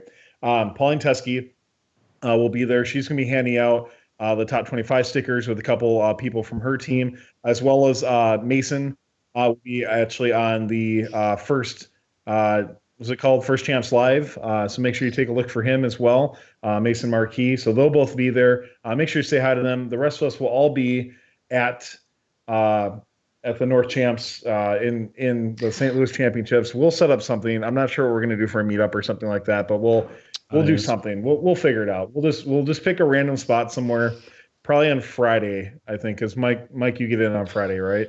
I get in Thursday night. Yeah. Thursday night. Yeah. So Friday will be a good time for that. So probably Friday at some point for that as well. So once again, if you want to win, make sure you type in the hat thing. We have over 100 entries so far.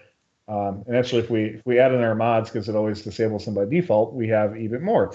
So once again, hat to win Christine's giveaway. We'll give that away in just a little bit. Thank you everybody for tuning in. We got a lot of subs today, so thank you everybody. We're short on time, so I just want to thank everybody from the bottom of our heart here at Fun. Thank you very much for your subscriptions. You're keeping us going, and make sure you take advantage of some of those custom emotes. We'll do another sub night sometime soon. We'll have some sub exclusive giveaways, and we are working for things for the postseason to keep things going. New ideas for shows. We're going to be probably piloting a couple different things to see what you like, get your opinions back on that. And we're going to be trying to do some different streams with gaming streams, or if we just all play Cards Against Humanity with each other or something like that. We'll be doing something like that moving forward. So thank you to everybody who's gotten in. If you haven't already, help support us. Join Fun Nation. You can subscribe for free through Twitch Prime, or only for a few bucks a month as well. And if you're not doing any of that, at least give us that follow up there as we keep on moving. We passed over 400,000 views, by the way, this past weekend. So we are ecstatic to keep moving forward. We passed over 1,000 followers about a week ago or so, and with our stream, we're at 1,267 followers. So where we gone in, we've only been around for about a year. It's absolutely cool for this channel in particular to have 409,632 views and 1,267 followers. We're so happy for that. And thank you, Mateo, for just subscribing just now. Thank you so much to everybody who subscribed. We also do have just a couple other plugs and pitches. If you're interested in picking up a fun T-shirt, go to our web store for that at firstupdatesnow.com. Thanks to Two Pencil Designs for that. Big thank you to our producer, Nick Olson, working behind the scenes, doing a great job presenting the show. His flight leaves even earlier than mine, so he's really anxious to get going here. But let's do that drawing. This is the last chance you have for that. And one last thing to talk about, next Monday is where we're going to have our next show. So a lot of us are going out on Tuesday and Wednesday. So next Monday at 8 p.m. 8 p.m. work for everybody? Yep. Yep. All right, good. So next Monday at 8 p.m. we'll do our St. Louis show and a kind of a recap of Houston. Then we'll get into the St. Louis with the St. Louis top 25 and some division breakdowns as well for that. And we'll also have another member of the review committee, rules review committee. I always forget how to say that. So with that said, let's do our drawing for, let's see here. Got to make sure our subscribers get more luck. That's the way it is. Oh yeah, wait, I'm a subscriber. There's like a slider bar you got to hit. I'm a mod though, right? So I'm disqualified. All right, so winning that is going to be Like a Hawk Pro, following since January 8th, 2017. Congratulations. You haven't won. There's 1,200 people that are eligible, or the 150 that are in. So I feel like let's see. I feel like he's got it before rigged. Like a Hawk, make sure you send me a message today. No, I'm reading people things. I'm reading that they're saying everybody's saying rigged. Yeah, it's always rigged. Every time it's fully rigged. All right, hey guys, before we take off and before we get done with this 3.5 hour stream that we're doing here, any last things you guys want to go through before we head out? Any last things? Dude, I've said everything. No post show. Yeah, it's time to go to bed. No post show. I haven't even packed yet. So. If you're competing this weekend, good luck. And if you're at Vex Worlds, come say hi. Yeah. Justin, where are you going to be for Vex Worlds? Just kind of around? Around. Okay. 9282's pit. I don't know what division they're in or how that works, but.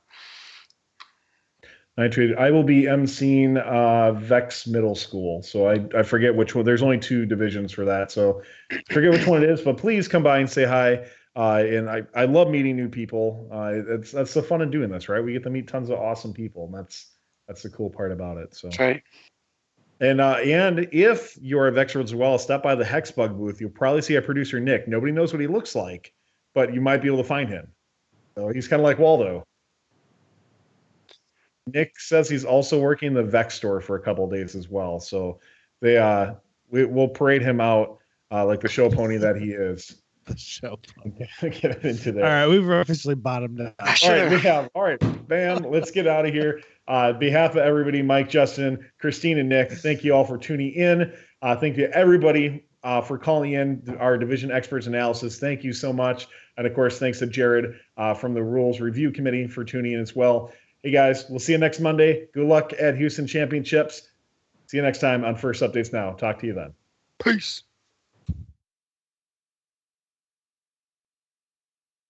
First Updates Now production. Visit us at firstupdatesnow.com or find us under First Updates Now on Facebook or Twitter.